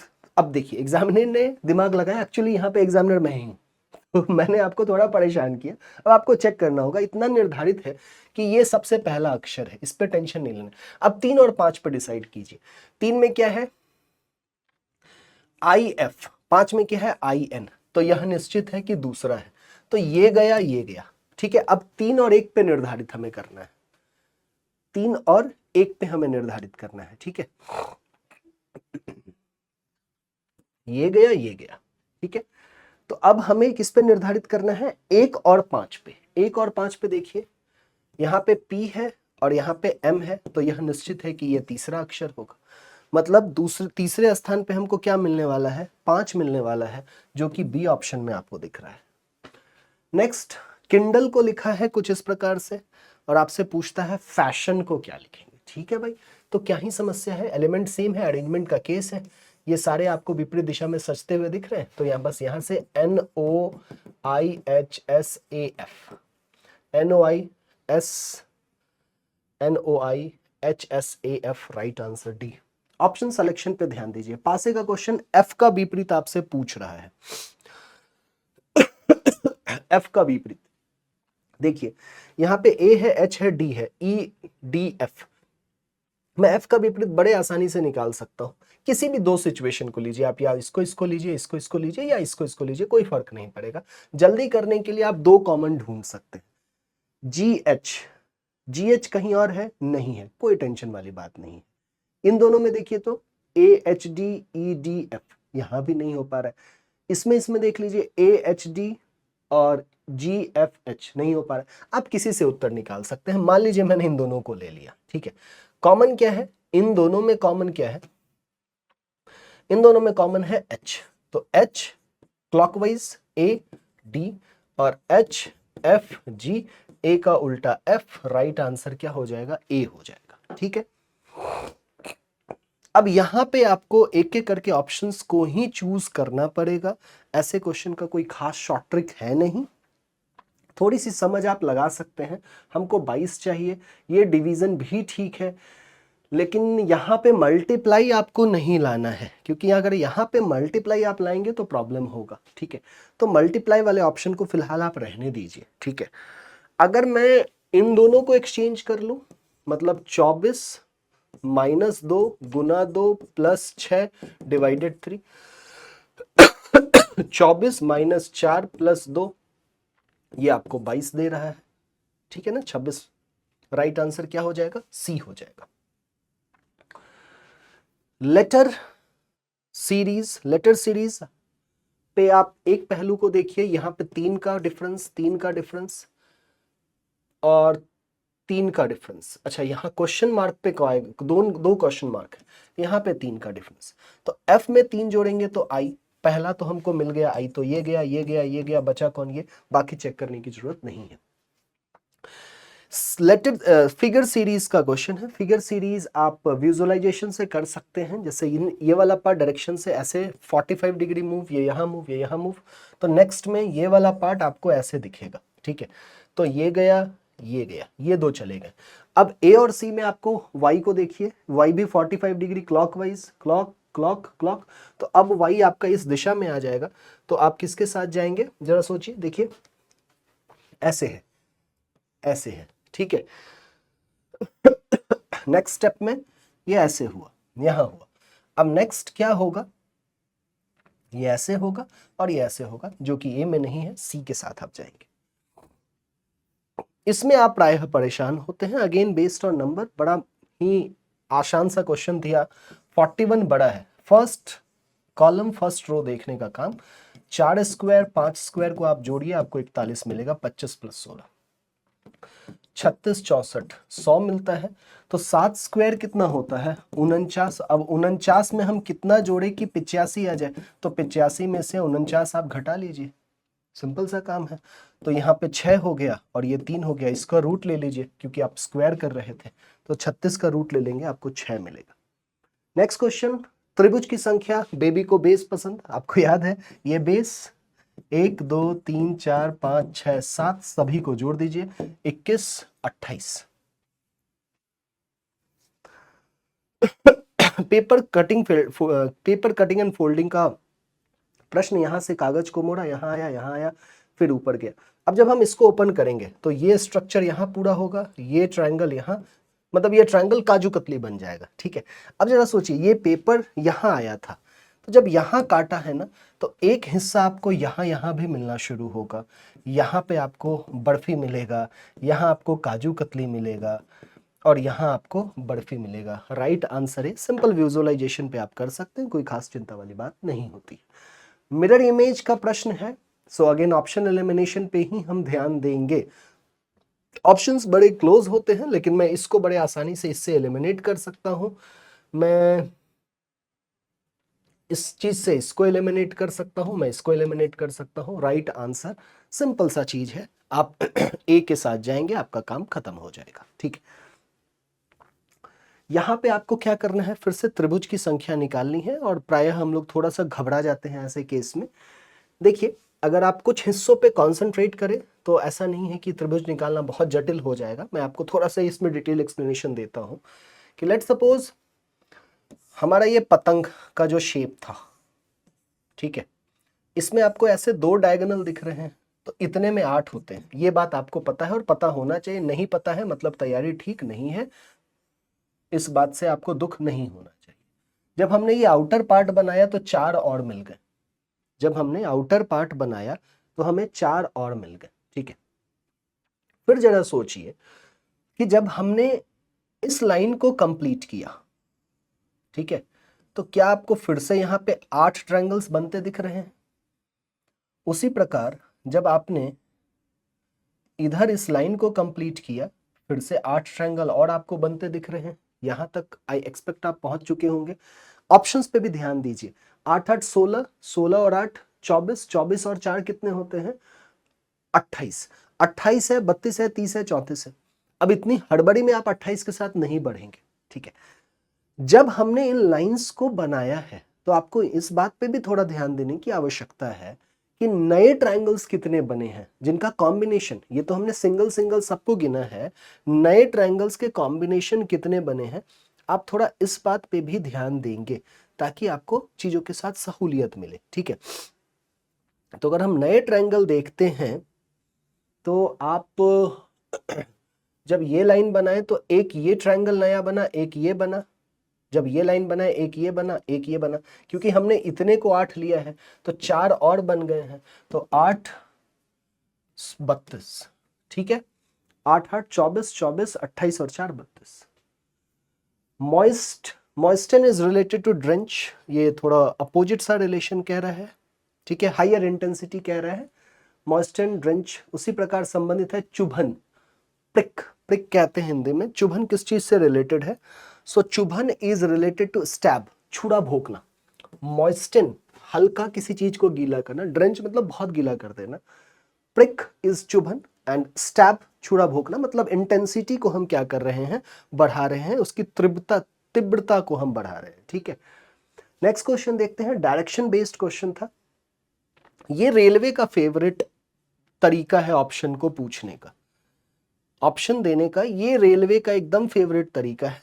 जैसे आपको दिख रहा है ना कि ए बी सी डी, अब 19, लेकिन आप ए तब पिक करेंगे जब ए ही है, लेकिन अगर आपका विकल्प 18 आता है मतलब बी आता है तो फिर आपका सिलेक्शन वहां पे क्या हो जाएगा, बी अगर आ रहा है तो सी हो जाएगा। ये रेलवे का जरा फेवरेट सा तरीका है, इस चीज पे आप थोड़ा ध्यान दीजिएगा, ठीक है। तो देखिए कि current position is 12 from counter in the line, corner in the line, Karan का स्थान पंक्ति के काउंटर से बाढ़ा हुआ है, ठीक है, तो पंक्ति का काउंटर से बाढ़ा हुआ है, आप कहीं से भी ले लीजिए कोई फर्क नहीं पड़ेगा। There are 5 men between Karan and Sunil. What is the position of Sunil in the line? So Karan position is 12th from counter in the line. ठीक है, तो मतलब क्या है कि उसका पोजीशन जो है वो इधर से 12वां है। अब सुनील के 2 पोजीशन हो सकते हैं, ठीक है, सुनील के 2 पोजीशन हो सकते हैं। करण का स्थान पंक्ति में काउंटर से 12वां है, करण और सुनील के बीच 5 आदमी हैं, पंक्ति में सुनील का स्थान क्या है? ठीक है, तो सुनील और करण के बीच 5 आदमी हैं, सुनील यहां भी हो सकता है, सुनील यहां भी हो सकता है, 5 आदमी है, 5 आदमी है, पर्सन अगर 5 है तो रैंक 6 हो जाएगा, मतलब यहां से छठा रैंक, तो ये 18 हो सकता है, और अगर इधर 6 घटाएंगे तो ये 6 भी हो सकता है। थोड़ा सा क्वेश्चन ऐसा डाइसी सा आपसे पूछा जहां बहुत क्लैरिटी नहीं है ऑप्शन की। ऑप्शन में आपको 18 दिख रहा है और 18 किस विकल्प के साथ है? C. So the final answer would be C. आपको इस 18 से बस ये समझना है कि फाइनल आंसर क्या हो रहा है, सी हो रहा है। ठीक है, तो ये डिस्कशन था आपके मॉक का। आई होप आप लोगों ने एंजॉय किया होगा इस चीज को और आपको समझ में आया होगा। मैंने जितना हो सकता है कृत्य इस चीज को रखा है। ठीक है, हेलो एवरीवन, सभी का स्वागत है इंजीनियर्स वाला पर। तो ऑल इंडिया मॉक टेस्ट 1 का जो जनरल साइंस का डिस्कशन है वो हम करेंगे इसमें। मैं हूं Satendra Kumar, faculty of general science. तो चलिए स्टार्ट करते हैं। तो पहला क्वेश्चन है the SI unit of resistivity is. Resistivity का आपसे एसआई यूनिट पूछा गया है। तो रेजिस्टिविटी क्या होता है बेटा? रेजिस्टेंस बराबर होता है रो एल बाय ए। तो ये जो रो है ये आपकी रेजिस्टिविटी है। रेजिस्टेंस का यूनिट क्या होता है? ओम होता है। लेंथ का यूनिट मीटर होता है और एरिया का यूनिट मीटर स्क्वायर होता है। यहां से एक मीटर से मीटर कैंसल आउट। तो यहां से आप देखोगे तो रेजिस्टिविटी का यूनिट क्या आ जाएगा? ओम मीटर। क्या आ जाएगा? ओम मीटर। तो आंसर क्या हो जाएगा हमारा? Option number D. Sound pollution is measured in. Sound pollution को किस में मेजर किया जाता है? बेसिकली लाउडनेस है ये। साउंड का एक लाउडनेस है। तो लाउडनेस को हम किस में मेजर करते हैं? डेसिबल में मेजर करते हैं। तो साउंड पोल्यूशन को भी किस में मेजर करेंगे हम? डेसिबल में मेजर करेंगे, डीबी में मेजर करेंगे। अगला क्वेश्चन है which of the following is a lie detector machine. Lie detector machine के बारे में आप लोगों ने सुना होगा, मूवीज वगैरह में देखा भी होगा। ठीक है ना, कि पर्सन से क्वेश्चन पूछे जाते हैं, ठीक है ना, और जैसा वो रिजल्ट देता है उसके कोरस्पॉन्डिंग ग्राफ बनते हैं, तो उन ग्राफ से वो डिटेक्ट कर लेते हैं। तो बेसिकली लाई डिटेक्टर में क्या होता है? आपका टेलीस्कोप होता है, फोटोमीटर होता है, पॉलीग्राफ होता है, टैकोमीटर होता है। क्या होता है? पॉलीग्राफ होता है। A boy raises a box with a weight of 120 newton through a height of 2 metre. The work done by the boy. आपसे वर्क डन पूछा गया है बेटा।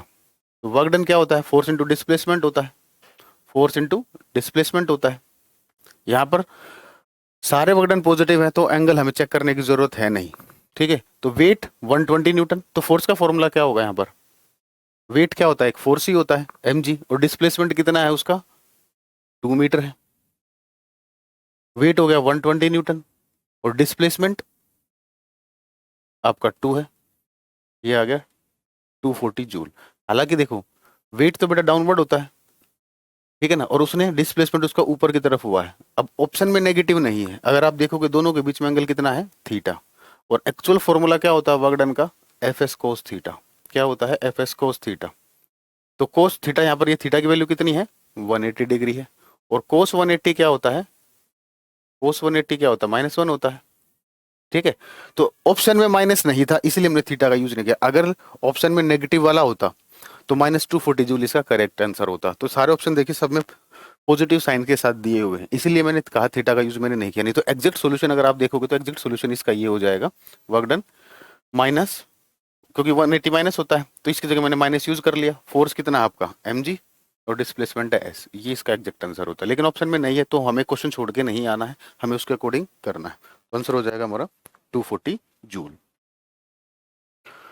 A 40 kilogram girl quickly climbs up the stage to 5 metre height in 4 second. ठीक है ना, एक लड़की है बेटा 40 किलोग्राम की है, ठीक है ना, वो 5 मीटर की हाइट पर चढ़ जाती है स्टेयर्स में। ठीक है ना, जैसे स्टेयर्स हैं। अब उसने नंबर ऑफ स्टेयर्स के बारे में कुछ नहीं बताया, उसने हाइट के बारे में बताया। अब उसने ऐसा भी नहीं बोला कि एक ही स्टेयर है, ठीक है ना, स्टेयर्स बोला है, काफी सीढ़ियां हैं। तो बेसिकली वो 5 मीटर की हाइट पर चली गई। ठीक है, कितनी देर में? 4 सेकंड में।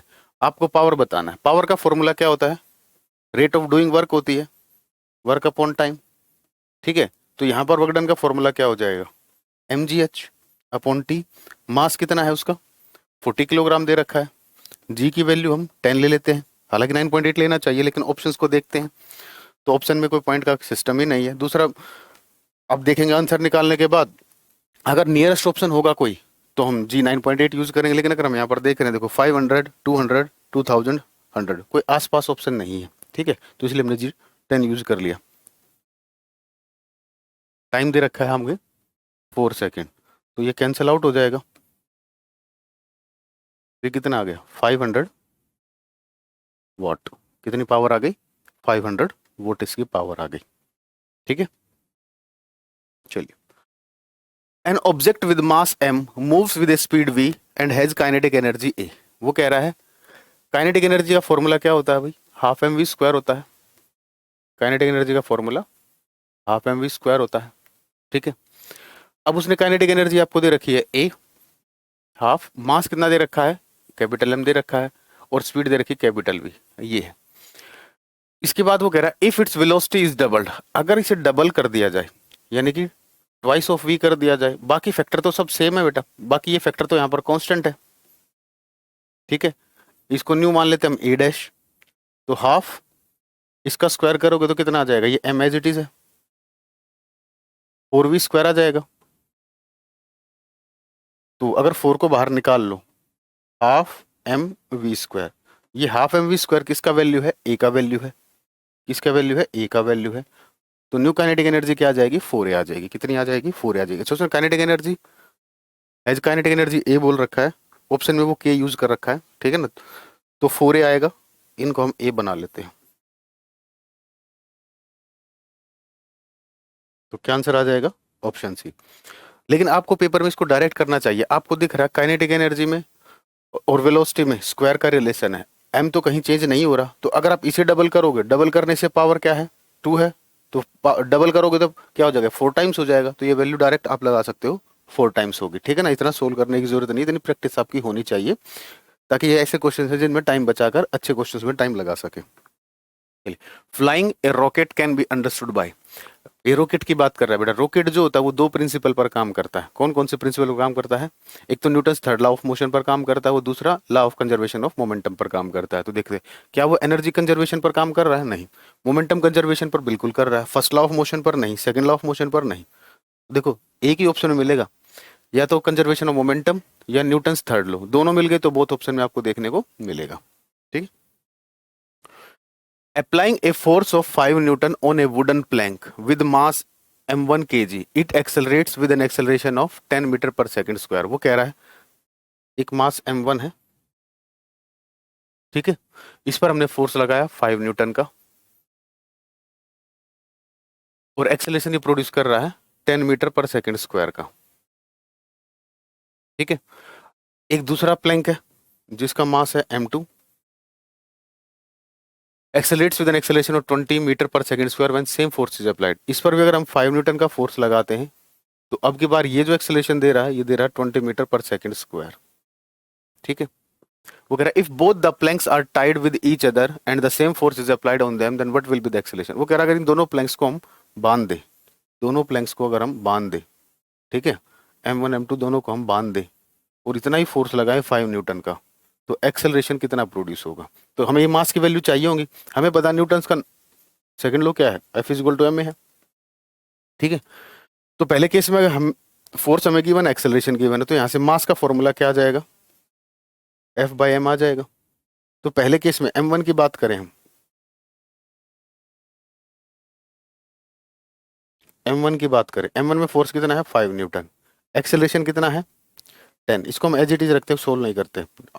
यहाँ पर बात करें m2 का वैल्यू कितना हो जाएगा, फोर्स कितना है 5 न्यूटन है, एक्सेलरेशन कितना है 20 है, ठीक है।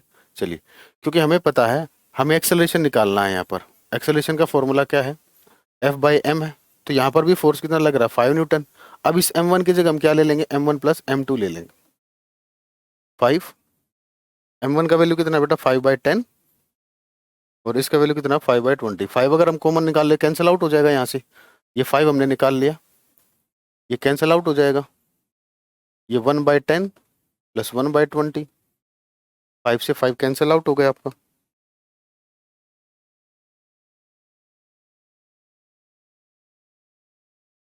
तो अगर इसको सोल्व करें, एलसीएम लोगे कितना आएगा, ये 20 इसका एलसीएम आएगा, वो डिनोमिनेटर में ऊपर चला जाएगा, ठीक है। तो 2 + 1 3, 20/3 यानी कि 6.67, ठीक है।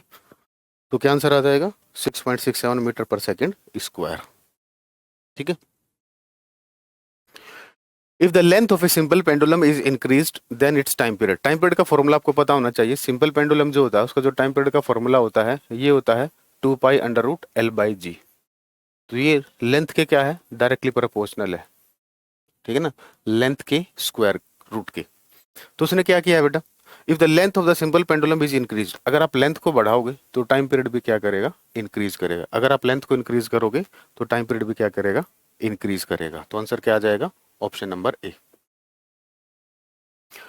If your weight 38 kilogram on earth, what will be your weight on the planet Mercury? ठीक है ना, अगर आपका अर्थ पर जो है वो वेट बोल रहा है, देखो क्वेश्चन देखो उसने गलत है, योर वेट नहीं, यहां पर मास होना चाहिए। If your weight 38 kilogram on earth, what will be your weight on planet? Actually में यूनिट से आप पहचान लोगे, ये मास दे रखा है, मास दे रखा है 38 किलोग्राम, और आपसे पूछा गया है वेट प्लेनेट मरकरी पर।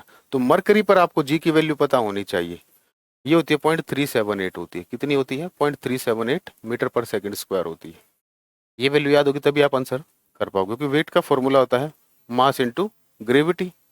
तो मरकरी पर बात कर रहे हैं, तो 38 मल्टीप्लाई बाय 0.378, तो इसको मल्टीप्लाई कर लीजिए बेटा।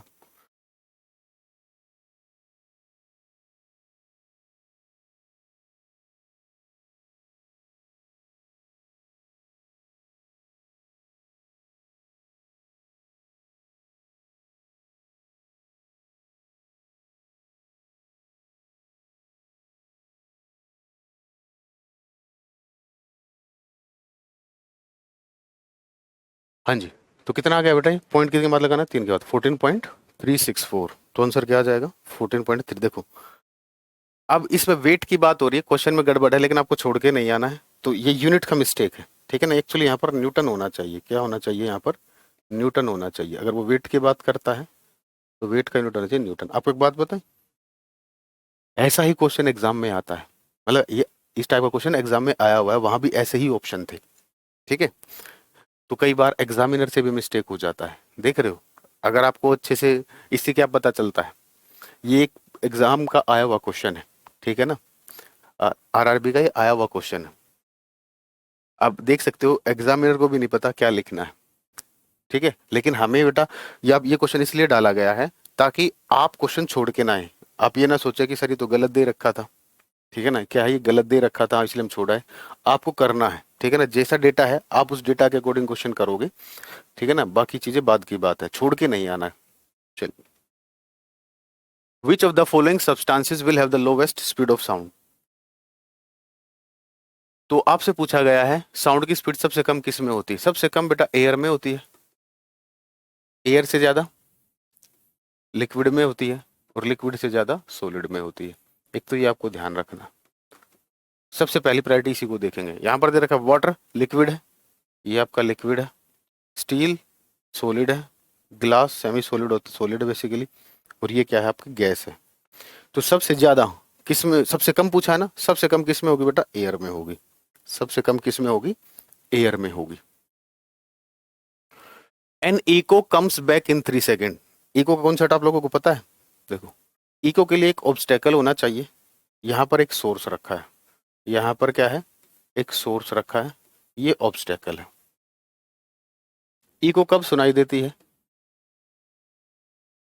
देखो यहां से साउंड गई, ऑब्स्टेकल से टकराई और फिर वापस आई, तब आपको इको सुनाई देगी ना।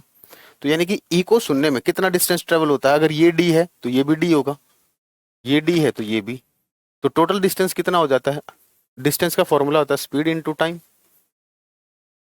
टोटल डिस्टेंस 2d हो जाता है, स्पीड इनटू टाइम, ये होता है, ठीक है, इको सुनने में। अब उसने क्वेश्चन में दे रखा है echo comes back in 3 second. Echo 3 second में आ रही है, स्पीड कितनी है? 342 है, 342 into 3। What is the distance from the source to the reflecting surface? वो डिस्टेंस की बात आपसे पूछ रहा है, ठीक है। तो ये 2 से डिवाइड हो जाएगा, 342 इंटू 3 डिवाइडेड बाई 2, तो मल्टीप्लाई कर लेते हैं। डिवाइडेड बाय 2 कितना आ जाएगा 513 मीटर, ठीक है ना, क्योंकि मीटर पर सेकंड में दे रखा है, तो answer 513 metres, option number A, ठीक है। Astronaut sees the sky dash from the spacecraft. एक बात बताओ, कोई भी ऑब्जेक्ट आपको कब दिखाई देता है? या तो उस ऑब्जेक्ट से लाइट, वो ऑब्जेक्ट अपनी लाइट छोड़ रहा हो, उसके पास खुद की लाइट हो, या दूसरा क्या हो सकता है, कोई लाइट उस पर गिर रही है, रिफ्लेक्ट होकर आपकी आईज तक पहुंचे। तो अगर हम स्पेसक्राफ्ट की बात करें तो स्पेस में कोई लाइट है बेटा? कोई लाइट नहीं है, ठीक है, और ना ही कोई ऐसी चीज है कि उस पर लाइट गिर के रिफ्लेक्ट करके आपकी आइज तक पहुंच जाए। तो जब लाइट आपकी आइज तक पहुंचेगी ही नहीं, तो आपको कैसा दिखाई देगा? वो ब्लैक दिखाई देगा, ठीक है ना। तो एस्ट्रोनॉट को स्काई कैसा दिखाई देगा? ब्लैक दिखाई देगा, ठीक है। An object is placed at A 40 centimetre in front of a converging mirror having focal length 20 centimetre. Magnification आपसे पूछा है, तो मैग्निफिकेशन का फॉर्मूला होता है, अब ये मिरर की बात हो रही है तो मिरर में माइनस वी बाई यू होता है और लेंस में वी बाई यू होता है, ठीक है ना। तो मैग्निफिकेशन का फॉर्मूला है माइनस वी बाई यू। एक फॉर्मूला ये भी होता है height of image divided by height of object, तो उसके बारे में डेटा नहीं दे रखा है तो इसलिए मैंने उसको नहीं लिखा। तो अब हमें क्या दे रखा है? An object is placed at 40 centimetre, तो ऑब्जेक्ट डिस्टेंस हमेशा नेगेटिव होता है। कन्वर्जिंग मिरर आपका ये होता है, ये कन्वर्जिंग मिरर है,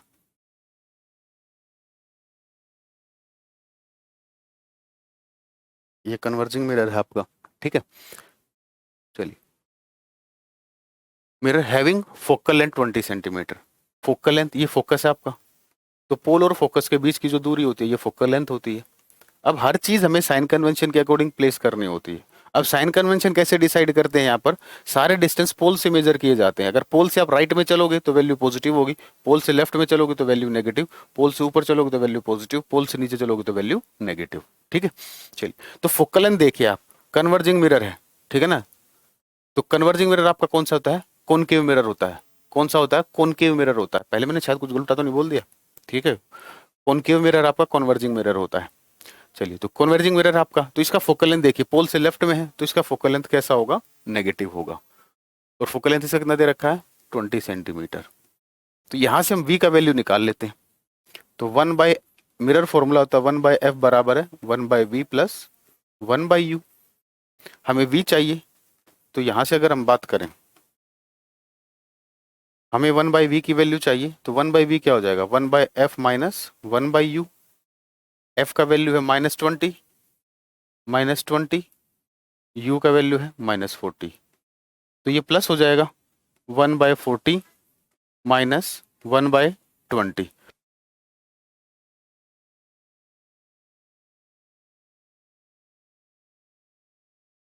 वन बाय 40 माइनस 1 बाय 20, ठीक है। तो ये आ जाएगा आपका 1 बाय वी का वैल्यू।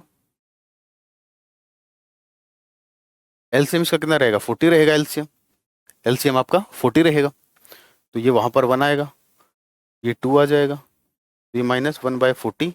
अब ये 1 बाई वी की वैल्यू है, तो v कितना आ गया? -40 आ गया, ठीक है। तो हमें यही चाहिए था, माइनस v का वैल्यू कितना है? -40 है, u का वैल्यू भी -40 है, ठीक है। आप ऐसे भी कर सकते थे इसको, चलो पहले इसका एक सोल्यूशन हो गया, तो ये आ गया मैग्निफिकेशन आ गया इसका -1। एक चीज देखिए, ऑब्जेक्ट कहाँ पर रखा है ऐसे भी सोच सकते थे। ये f है, f के बाद आता है आपका सेंटर ऑफ कर्वेचर c। जितना डिस्टेंस ये होता है उतना ही डिस्टेंस ये होता है, यानी कि अगर आप ये डिस्टेंस चेक करोगे, ये ट्वाइस ऑफ फोकल लेंथ होता है, ठीक है, ट्वाइस ऑफ फोकल लेंथ होता है। तो यहाँ पर देखिए, फोकल लेंथ 20 सेंटीमीटर है, ऑब्जेक्ट उसके एग्जैक्टली ट्वाइस पर रखा है। तो इसमें क्या है, डायरेक्ट अगर किसी ऑब्जेक्ट को आप सेंटर ऑफ कर्वेचर पर प्लेस करते हो तो उसका इमेज सेंटर ऑफ कर्वेचर पर ही बनता है। तो इतना सब सोल्व करने की जरूरत नहीं थी, लेकिन मैंने आपको दोनों तरीके से सिखाया कि मिरर फॉर्मूला भी आपको यूज करना चाहिए, और डायरेक्ट कैसे देखेंगे। हमेशा जब ये डेटा गिवन हो तो इस चीज को देखिए, अगर ये वाली कंडीशन सेटिस्फाई हो रही है, ठीक है ना, कि फोकल लेंथ जितना है, अगर ऑब्जेक्ट उसके डबल डिस्टेंस पर रखा है तो वहीं पर इमेज बनेगा। तो हम डायरेक्ट बोल सकते थे वी भी -40 है, ठीक है। तो ये भी 40, ये भी 40, माइनस में कैंसल आउट होके मैग्निफिकेशन -1, ठीक है। दोनों तरीके आपको बता दिए। पेपर में आपको इसलिए कहते हैं प्रैक्टिस करते हैं ना, तो प्रैक्टिस से ये चीज क्लियर होती है। ये क्वेश्चन स्पेशली इसीलिए डाला गया है आपका, ठीक है ना, कि आपको ये सब ना करना पड़े। कुछ बच्चों ने ऐसे किया होगा, कुछ लोगों ने डायरेक्ट किया होगा, ठीक है, तो जो डायरेक्ट करते हैं वो थोड़ा सा टाइम बचा लेते हैं एक क्वेश्चन के लिए। आप देखिए इतना टाइम आप इसमें लगाओगे, और जिस बच्चे ने डायरेक्ट देख कर ये लगाया होगा उसे एक क्वेश्चन करने के लिए एक्स्ट्रा टाइम मिल गया होगा। तो इस तरीके से आगे बढ़ा जाता है। तो हार्ड वर्क के साथ साथ स्मार्ट वर्क भी आप लोगों को आना चाहिए। In ammonia nitrogen and hydrogen are present in the ratio dash by mass. Mass का रेशियो पूछा है, तो पहली चीज तो कुछ बच्चों को अमोनिया का फॉर्मूला नहीं पता होता, ठीक है ना। अमोनिया का फॉर्मूला पता होना चाहिए। अमोनिया का फॉर्मूला होता है NH3। उसके बाद नाइट्रोजन का मास होता है 14, एक हाइड्रोजन का 1 होता है, तो 3 का कितना हो जाएगा 3। तो इनके मास का रेशियो कितना आ गया 14:3। मास का रेशियो कितना आ गया 14:3। क्लियर है। चलिए, non metal oxides are usually, देखो नॉन मेटल के जो ऑक्साइड्स होते हैं उसने यूजुअली वर्ड किया है, नहीं तो देखो हमें पता है नॉन मेटल्स के जो ऑक्साइड्स होते हैं वो कैसे होते हैं, वो दो तरीके के होते हैं, एसिडिक भी होते हैं और न्यूट्रल भी होते हैं। न्यूट्रल बहुत कम होते हैं, जैसे CO हो गया आपका, N2 हो गया, NO हो गया, ठीक है, ये न्यूट्रल ऑक्साइड के एग्जाम्पल है। अब लेकिन उसने यूजुअली बोल दिया ना, यूजुअली, तो यूजुअली का मतलब मैक्सिमम तो एसिडिक ही होते हैं। कैसे होते हैं, एसिडिक ही होते हैं। तो आंसर क्या लगाओगे, ऑप्शन ए एसिडिक। देखो उसने न्यूट्रल भी ऑप्शन में दे रखा है, अगर वो यूजुअली वर्ड नहीं लिखता तो ये भी आंसर होता, तो फिर आपको बोथ ऑप्शन में दिया जाता, ठीक है। ए solution contains 320 gram of water with 47 gram of salt, calculate the concentration of the solution by mass percentage. तो कंसंट्रेशन का फॉर्मूला क्या होता है मास परसेंटेज की फॉर्म में, weight of solute, weight of solute divided by weight of solute plus weight of solvent into 100, ठीक है। तो वेट ऑफ सोल्यूट कितना है आपके पास, देखो सोल्ट है, ये है आपका सोल्यूट, और वाटर जब भी होता है, वाटर हमेशा सोलवेंट होता है बेटा, वाटर जब भी प्रेजेंट होगा तो वाटर होगा, आप हमेशा सोलवेंट लोगे। तो सोल्यूट का वेट है 47 प्लस 320 इंटू 100, तो 4700 डिवाइडेड बाय ये हो जाएगा आपका 0.790।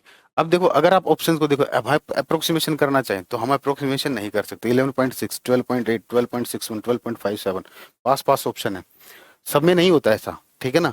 कुछ क्वेश्चंस में ऐसा होता है कि ऑप्शन पास पास होता है। अगर ऑप्शन दूर दूर होते तो बड़ा आसान हो जाता, इसको 800 मान लेते, ठीक है ना, अप्रोक्सीमेट कर देते। चलिए, तो अगर आप इसको हम सोल्व करें, अब हमें सोल्व करना ही पड़ेगा इसे, ठीक है। तो आप इसको डिवाइड कर लीजिए, बाकी मैथ जैसा आपको ठीक लगे।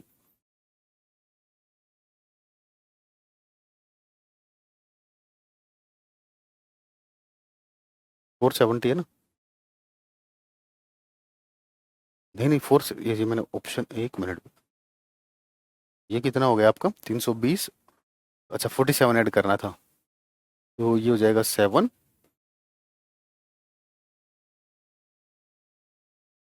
6 3 367, कितना है 367, ठीक है, वो कैंसिल आउट नहीं होगा, 367। अब इसको सोल्व कीजिए, 367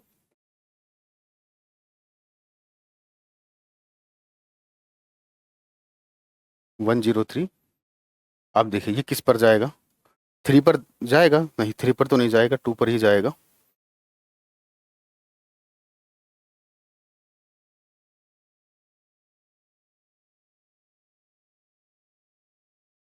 फोर 6 7, तो ऐड कर दिया, 1 मिनट,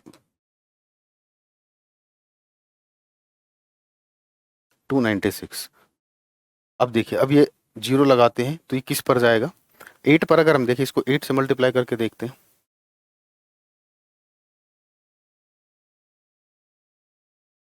2936 बिल्कुल एग्जैक्टली जा रहा है, तो 12.8 तो आना ही आना है। तो यहीं से हमें पता चल गया ऑप्शन क्या होगा हमारा, बी। आंसर रहेगा ऑप्शन नंबर बी।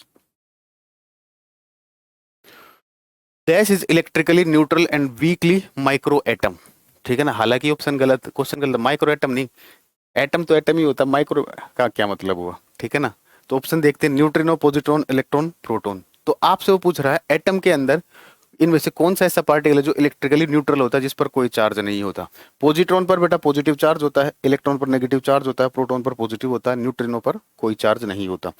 न्यूट्रिनो एक ऐसा स्पीसीज है जिसका चार्ज भी जीरो होता है, ना तो इस पर कोई चार्ज होता, ना ही इसका कोई मास होता, लेकिन इसका स्पिन होता है।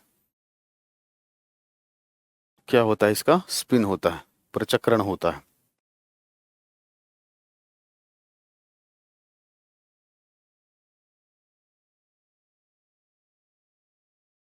ठीक है, चलिए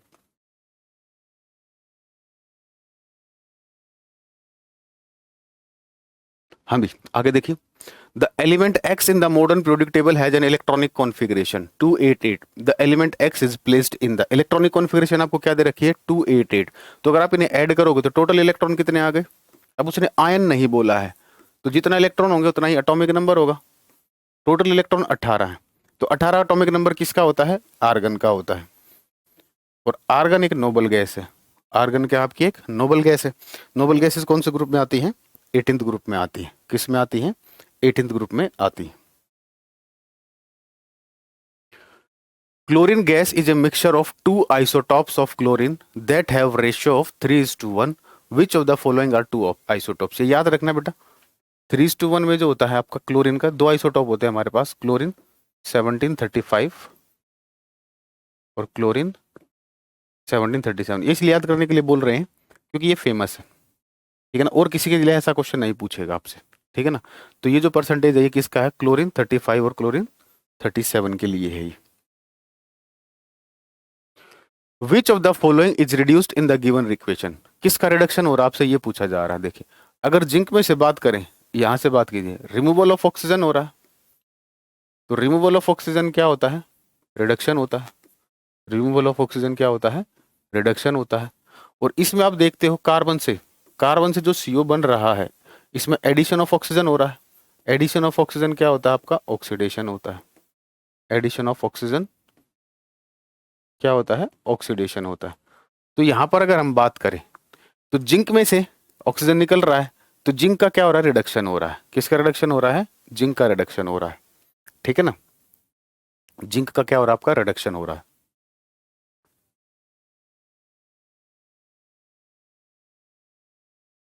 इसमें दोनों ऑप्शन हो सकते हैं। जिंक ऑक्साइड की अगर हम बात करें, देखो जिंक ऑक्साइड में ऑक्सीजन जो निकल रहा है वो जिंक ऑक्साइड में से निकल रहा है, तो हमें क्या बोलना चाहिए? इसका रिडक्शन हो रहा है। किसका रिडक्शन हो रहा है? इसका रिडक्शन हो रहा है, ठीक है ना। तो आप इसका आंसर लगाइए जिंक ऑक्साइड। जिंक ऑक्साइड इसका आंसर लगाइए, ठीक है। इसका रिडक्शन होगा क्योंकि इसमें से ऑक्सीजन निकल रहा है, इस कंपाउंड में से, ठीक है। तो हम बोलेंगे जिंक ऑक्साइड का रिडक्शन हो रहा है।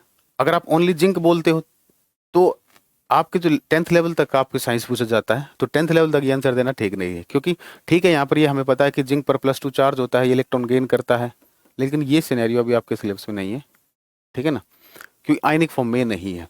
तो जिंक हमने 10th तक क्या पढ़ते हैं कि जिस प्रोसेस में ऑक्सीजन रिमूव होता है, तो ऑक्सीजन रिमूव किस में से हुआ है? जिंक ऑक्साइड में से हुआ है, तो जिंक ऑक्साइड का क्या होगा? रिडक्शन होगा, ठीक है।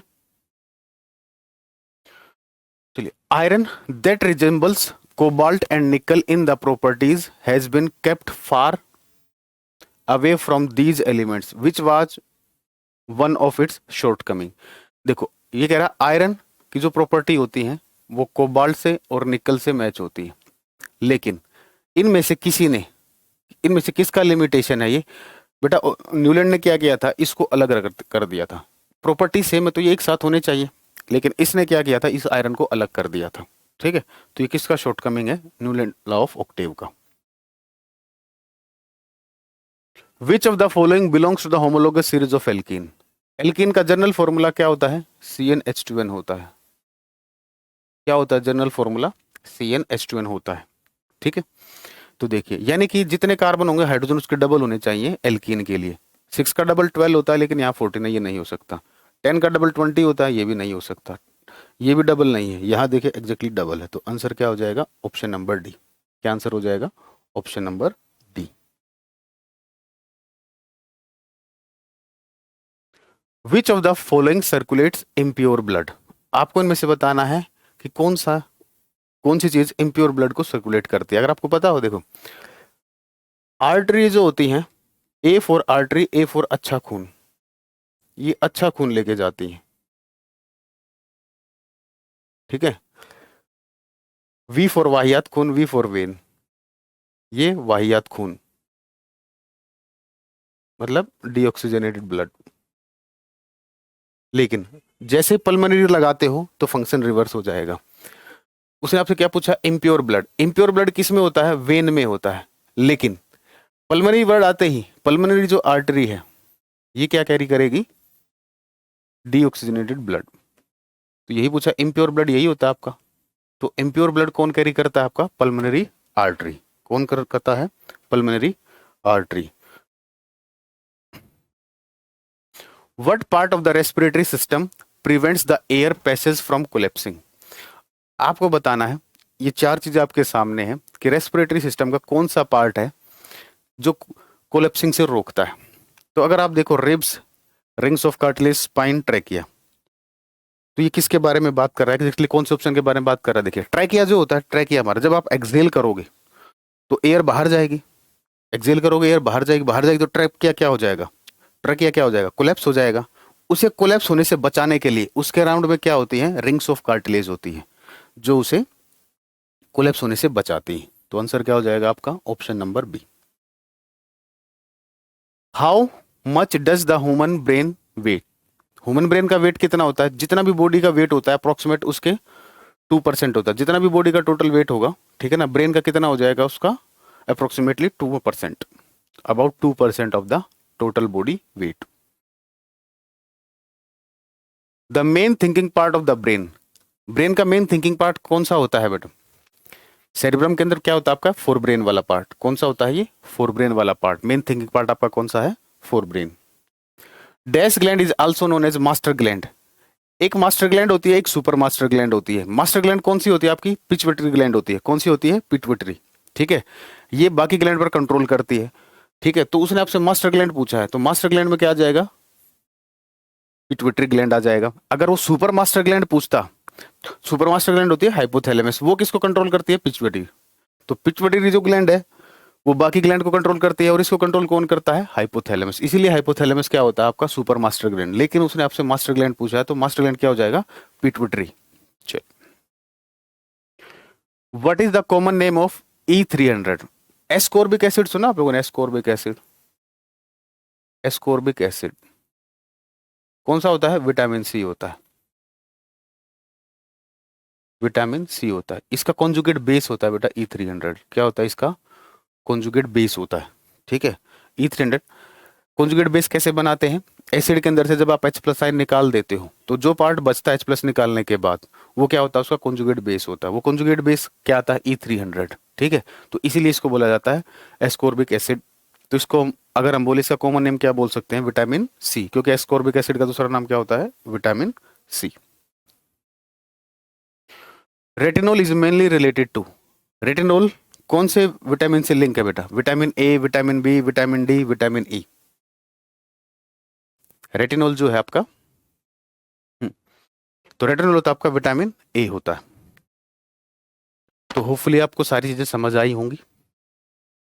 आप अपनी तैयारी करते रहिए, मॉक टेस्ट लगाते रहिए। मॉक टेस्ट से आपको पता चल जाए, क्योंकि ये जो मॉक टेस्ट आपके बनाए जा रहे हैं बिल्कुल टोटली एग्जाम ओरिएंटेड बनाए जा रहे हैं। ऐसे इसी टाइप के क्वेश्चंस, और कुछ क्वेश्चन इनमें से भी आपको अपने एग्जाम में देखने को मिलेंगे। तो इन्हें सीरियसली वे में आप कीजिए, अपना रैंक चेक कीजिए, और जहां आपसे क्वेश्चन मिस्टेक हो रहे हैं उन टॉपिक्स पर काम कीजिए। हेलो बच्चों, तो फाइनली आप लोग, आज हम लोग जिन क्वेश्चंस के बारे में डिस्कशन करेंगे, आप लोग उन क्वेश्चंस को ऑलरेडी अटेम्प्ट कर चुके हो, और आज हम लोग देखने वाले हैं आरआरबी का मॉक 1, ठीक है, जो कि आप संडे को दे चुके हो। और इन क्वेश्चंस के बारे में सबसे पहले बात करते हैं। सबसे पहला हमारा क्वेश्चन किसको लेकर है? ये है हमारा भारत का सबसे पहला रक्षा उपग्रह। अब देखो भाई, रक्षा उपग्रह ऑलरेडी आपको कई बार हम लोगों ने बताया है, कई बार ये चीजें पढ़ा चुके हैं। अब ये था किसके लिए? ये हुआ था किसके लिए? डिफेंस में, डिफेंस में कम्युनिकेशन को बेटर बनाने के। तो राइट आंसर इसका क्या था? राइट आंसर है इसका GSAT 7, ठीक है। कौन सा? GSAT 7 किसके लिए था? ये जो मल्टी बैंड होते हैं उनके लिए था, ताकि ज्यादा बेटर कम्युनिकेशन डेवलप किया जा सके, ठीक है। आप लोगों ने इसके एक्सरसाइज के लिए भी सुना होगा। एक इंडियन आर्मी की कम्युनिकेशन एक्सरसाइज हुई थी। ये कम्युनिकेशन एक्सरसाइज किस लिए थी? ताकि ये सुनिश्चित किया जा सके उत्तर भारत से लेकर दक्षिण भारत तक सभी जगह एक साथ हम लोग ज़्यादा बेहतर कम्युनिकेशन डेवलप कर पा रहे हैं, नहीं कर पा रहे, हमारी तीनों सेनाओं के बीच में ज़्यादा अच्छा कोऑर्डिनेशन हो पाता है, नहीं हो पाता। खैर, अगला क्वेश्चन देखते हैं क्या कह रहा है। भारत के संविधान का अनुच्छेद 29, देखो ये तो अनुच्छेद आपको याद करवाए जाते हैं। अगर आपको याद है तो फंडामेंटल राइट की क्लास में आप लोगों को ये सारे ही अनुच्छेद याद करवाए जाते हैं।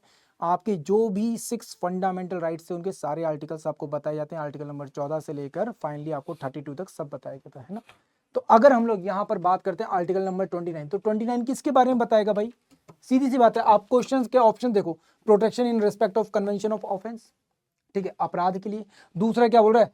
Trafficking of human being prohibition, तो ये भी मतलब नहीं बनता भाई, सीधी सी बात है। Protection of the interest of minority, ये कुछ सुना सुना सा लग रहा है, ठीक है। प्रोहिबिशन ऑफ द टैक्स, तो इसका मतलब नहीं बनता। तो राइट आंसर यहाँ पे क्या हो जाएगा आपका? सी हो जाएगा आपका यहाँ पे राइट आंसर। राइट आंसर क्या हो जाएगा? सी हो जाएगा आपको, है ना। आर्टिकल नंबर 20, देखो यहाँ पर तो डायरेक्ट क्वेश्चन है, कुछ कह ही नहीं रहा, सीधे सीधे पूछ रखा है। कहीं पर थोड़ा सा अगर पहले वाला क्वेश्चन देखते तो उसमें तो हम कह सकते हैं पहला वाला क्वेश्चन थोड़ा सा सोचना पड़ेगा, इसमें तो सोचना ही नहीं है भाई, याद किया है तो आंसर लगाना है, बस सीधी सी बात। जीएस की सबसे खूबसूरत बात तो यही है, क्रिकेट बैट। अब भाई ये क्रिकेट वाले जो बच्चे हैं जिनको बहुत ज्यादा पसंद है उनको अच्छे से पता होगा कौन सी वो लकड़ी है जिसका इस्तेमाल किया जाता है बल्ला बनाने के लिए, है ना। अब वो घर में जो थपकी इस्तेमाल करते थे वो दिन गए, अब वो बताओ असली वाला बल्ला किस कौन सा होता है, ठीक है। तो यहाँ पे अगर हम लोग राइट आंसर लगाएंगे तो वो राइट आंसर क्या है? वुल। ये जो विलो जो वुड होती है ये मिलती है हमारे कहाँ पर? श्रीनगर में। बहुत इंपॉर्टेंट है, कई बार एग्जाम में आ चुका है और आगे भी हो सकता है पूछे। स्पोर्ट्स से जुड़े हुए क्वेश्चन हमेशा आरआरबी में आते हैं। अगला क्वेश्चन देखते हैं, पानीपत की तीसरी लड़ाई अहमद शाह अब्दाली ने किससे लड़ी थी? भाई बहुत अच्छी बात है, पानीपत के 3 लड़ाई हुई हैं, सबको पता है।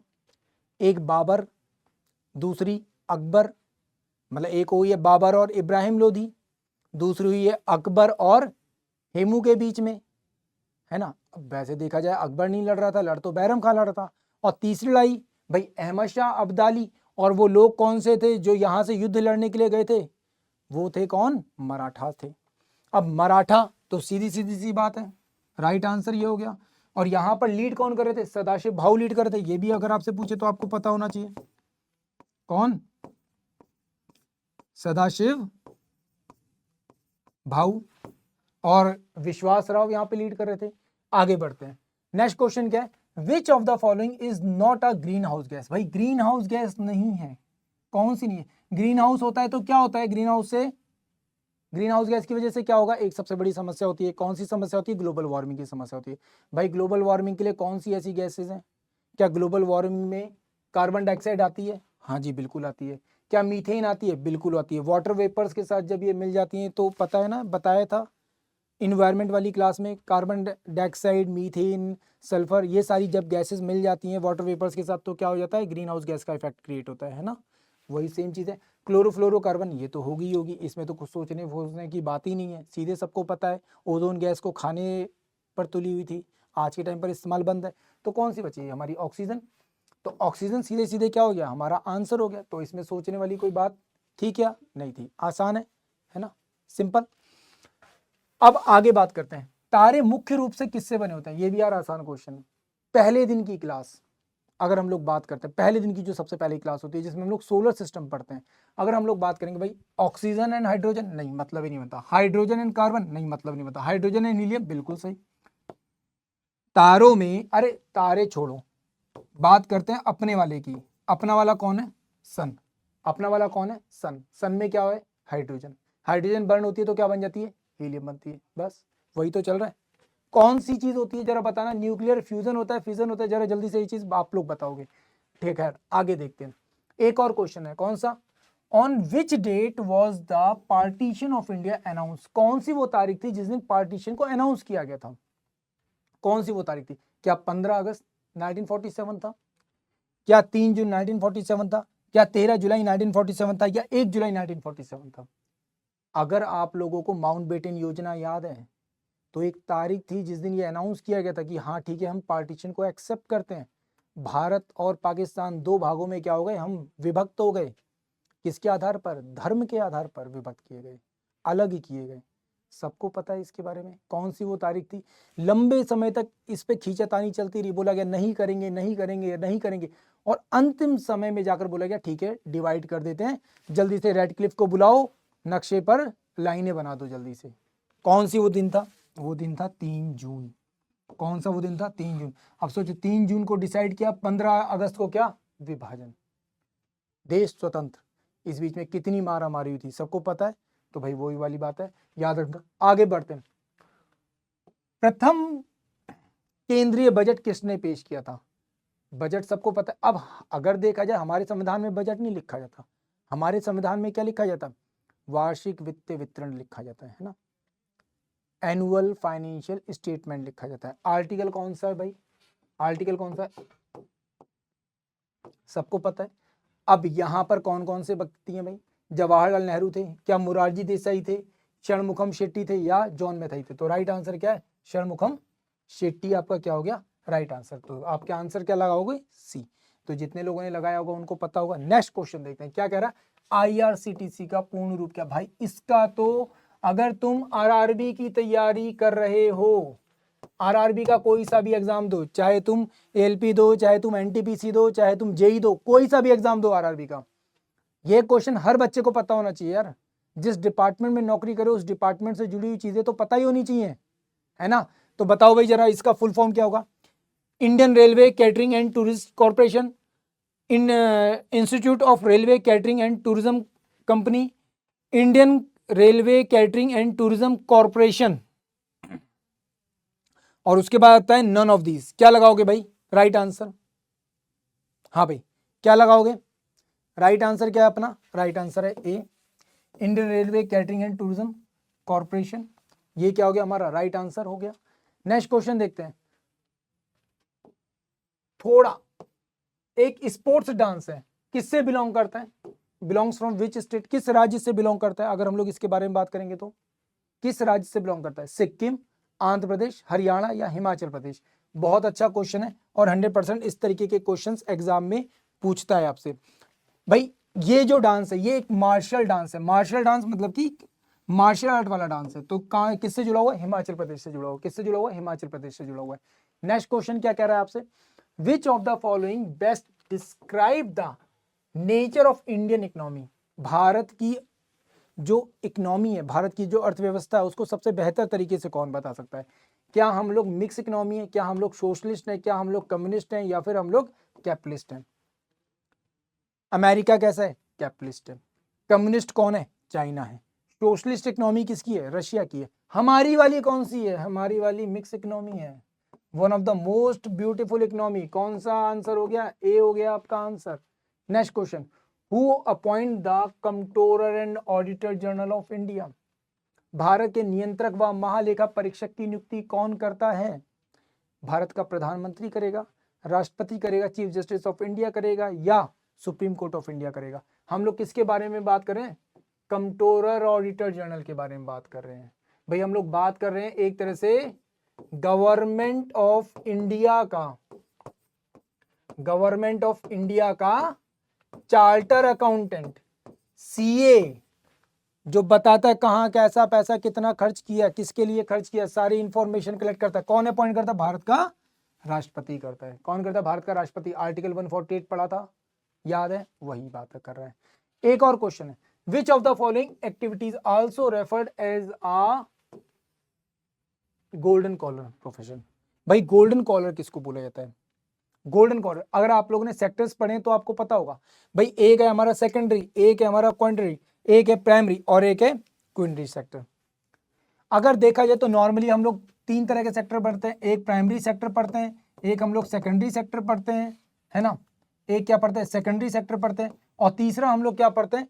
तीसरा हम लोग पढ़ते हैं ट्रेजरी सेक्टर, है ना। प्राइमरी, सेकेंडरी और ट्रेजरी, और ट्रेजरी सेक्टर में ही हम लोग क्या करते हैं? इसे 2 पार्ट में डिवाइड कर देते हैं। कौन कौन सा? एक हमारा क्विंटरी और एक क्विंटरी सेक्टर। अगर हम लोग गोल्डन कॉलर की बात करते हैं तो ये आता है हमारा इसमें। अब ये गोल्डन कॉलर होते कौन है? ये गोल्डन कॉलर वो लोग होते हैं जो ज्यादातर आपके लिए पॉलिसीज बना रहे हैं। जैसे आपके बड़े बड़े आईएएस अधिकारी लोग होते हैं, पॉलिसीज बनाने का काम करता है। इनका एक डिसीजन क्या करता है? बहुत कुछ बदल देता है ना। आरबीआई के गवर्नर साहब आए और बोला आज रेपो रेट चेंज, तो तुम्हारे अकाउंट में, तुम्हारे लोन्स में, सब पे ऊपर असर पड़ता है ना। तो वो क्या है जॉब? गोल्डन कॉलर जॉब है ना। नेक्स्ट क्वेश्चन बात करते हैं, under which of the following scheme has the government of India set up a new institute for development and refinancing activity related to the micro units. निम्नलिखित में से किस योजना के तहत भारत सरकार सूक्ष्म इकाइयों से संबंधित विकास और पुनर्वृत्ति गतिविधियों के लिए एक नई संस्था की स्थापना की है? नई संस्था की स्थापना की है। कौन सी वो संस्था है? प्रधानमंत्री योजना, ठीक है, प्रधानमंत्री मुद्रा योजना, प्रधानमंत्री सड़क योजना या प्रधानमंत्री मनरेगा योजना। कौन सी वो योजना है भाई जो सपोर्ट कर रही है, एक तरह से माइक्रो फाइनेंसिंग कर रही है, छोटे छोटे उद्योगों को आगे बढ़ने का मौका दे रही है? सीधी सी बात है भैया, हम लोग मुद्रा योजना के बारे में बात कर रहे हैं, तो राइट आंसर यहाँ पे क्या हो जाएगा? प्रधानमंत्री मुद्रा योजना। ये कोई बैंक नहीं था, ये क्या था? बैंकों के थ्रू दी जाने वाली आपको एक सहायता थी, मुद्रा योजना थी, ठीक है। तो इसको याद रखना, आपसे कई बार पूछा जाता है। नेक्स्ट क्वेश्चन, निम्नलिखित में से कौन सा पुरस्कार खिलाड़ियों को खेल में आजीवन उपलब्धि के लिए दिया जा रहा है ना, लाइफ टाइम अचीवमेंट के लिए दिया जा रहा है? कौन सा वो पुरस्कार है जो लाइफ टाइम अचीवमेंट के लिए दिया जाता है? द्रोणाचार्य, ध्यानचंद अवार्ड, राजीव गांधी खेल रत्न या फिर अर्जुन अवार्ड? अभी हाल ही में स्पोर्ट्स अवार्ड को लेकर बड़ा विवाद हो रहा था, नाम को लेकर, इसी वजह से शायद हो सकता है करंट अफेयर में ऐसा क्वेश्चन कोई बन जाए, अवार्ड को लेकर वैसे भी पूछता है। आपके सामने आंसर क्या होगा? आपके सामने आंसर है ध्यानचंद अवार्ड। कौन सा? मेजर ध्यानचंद से रिलेटेड है। हॉकी के एक क्या थे, महानतम खिलाड़ियों में से एक थे, जब तक थे तब तक हमेशा गोल्ड दिलाते रहे हमको, और ऐसे आइकॉनिक रिकॉर्ड बनाए जो कभी शायद कोई तोड़ ना पाए। क्रिकेट के बल्ले से जैसे रन बनते हैं, वैसे ये हॉकी के से क्या करते थे? गोल करते थे। तो राइट आंसर आपका क्या हो जाएगा? बी हो जाएगा यहाँ पे आपका राइट आंसर। तो ये थे आपके क्वेश्चन। उम्मीद करता हूँ आपको ये क्वेश्चंस बहुत अच्छे से पसंद आए होंगे। ऐसे ही और क्वेश्चंस हम लोग आपके लिए लेकर आते रहेंगे। ऑल इंडिया मॉक्स में आपको ऐसे ही धमाकेदार क्वेश्चंस मिलेंगे जो आपको एक स्टेप और ऊपर लेकर जाएंगे। हर मॉक में आपको और ऊपर लेकर जाएंगे और बेहतर करने की आपको क्या देंगे? हेल्प करेंगे आपको बेहतर करने में एग्जाम में। तो इसके साथ मैं आपसे लेता हूँ विदा। Thank you so much. जय हिंद।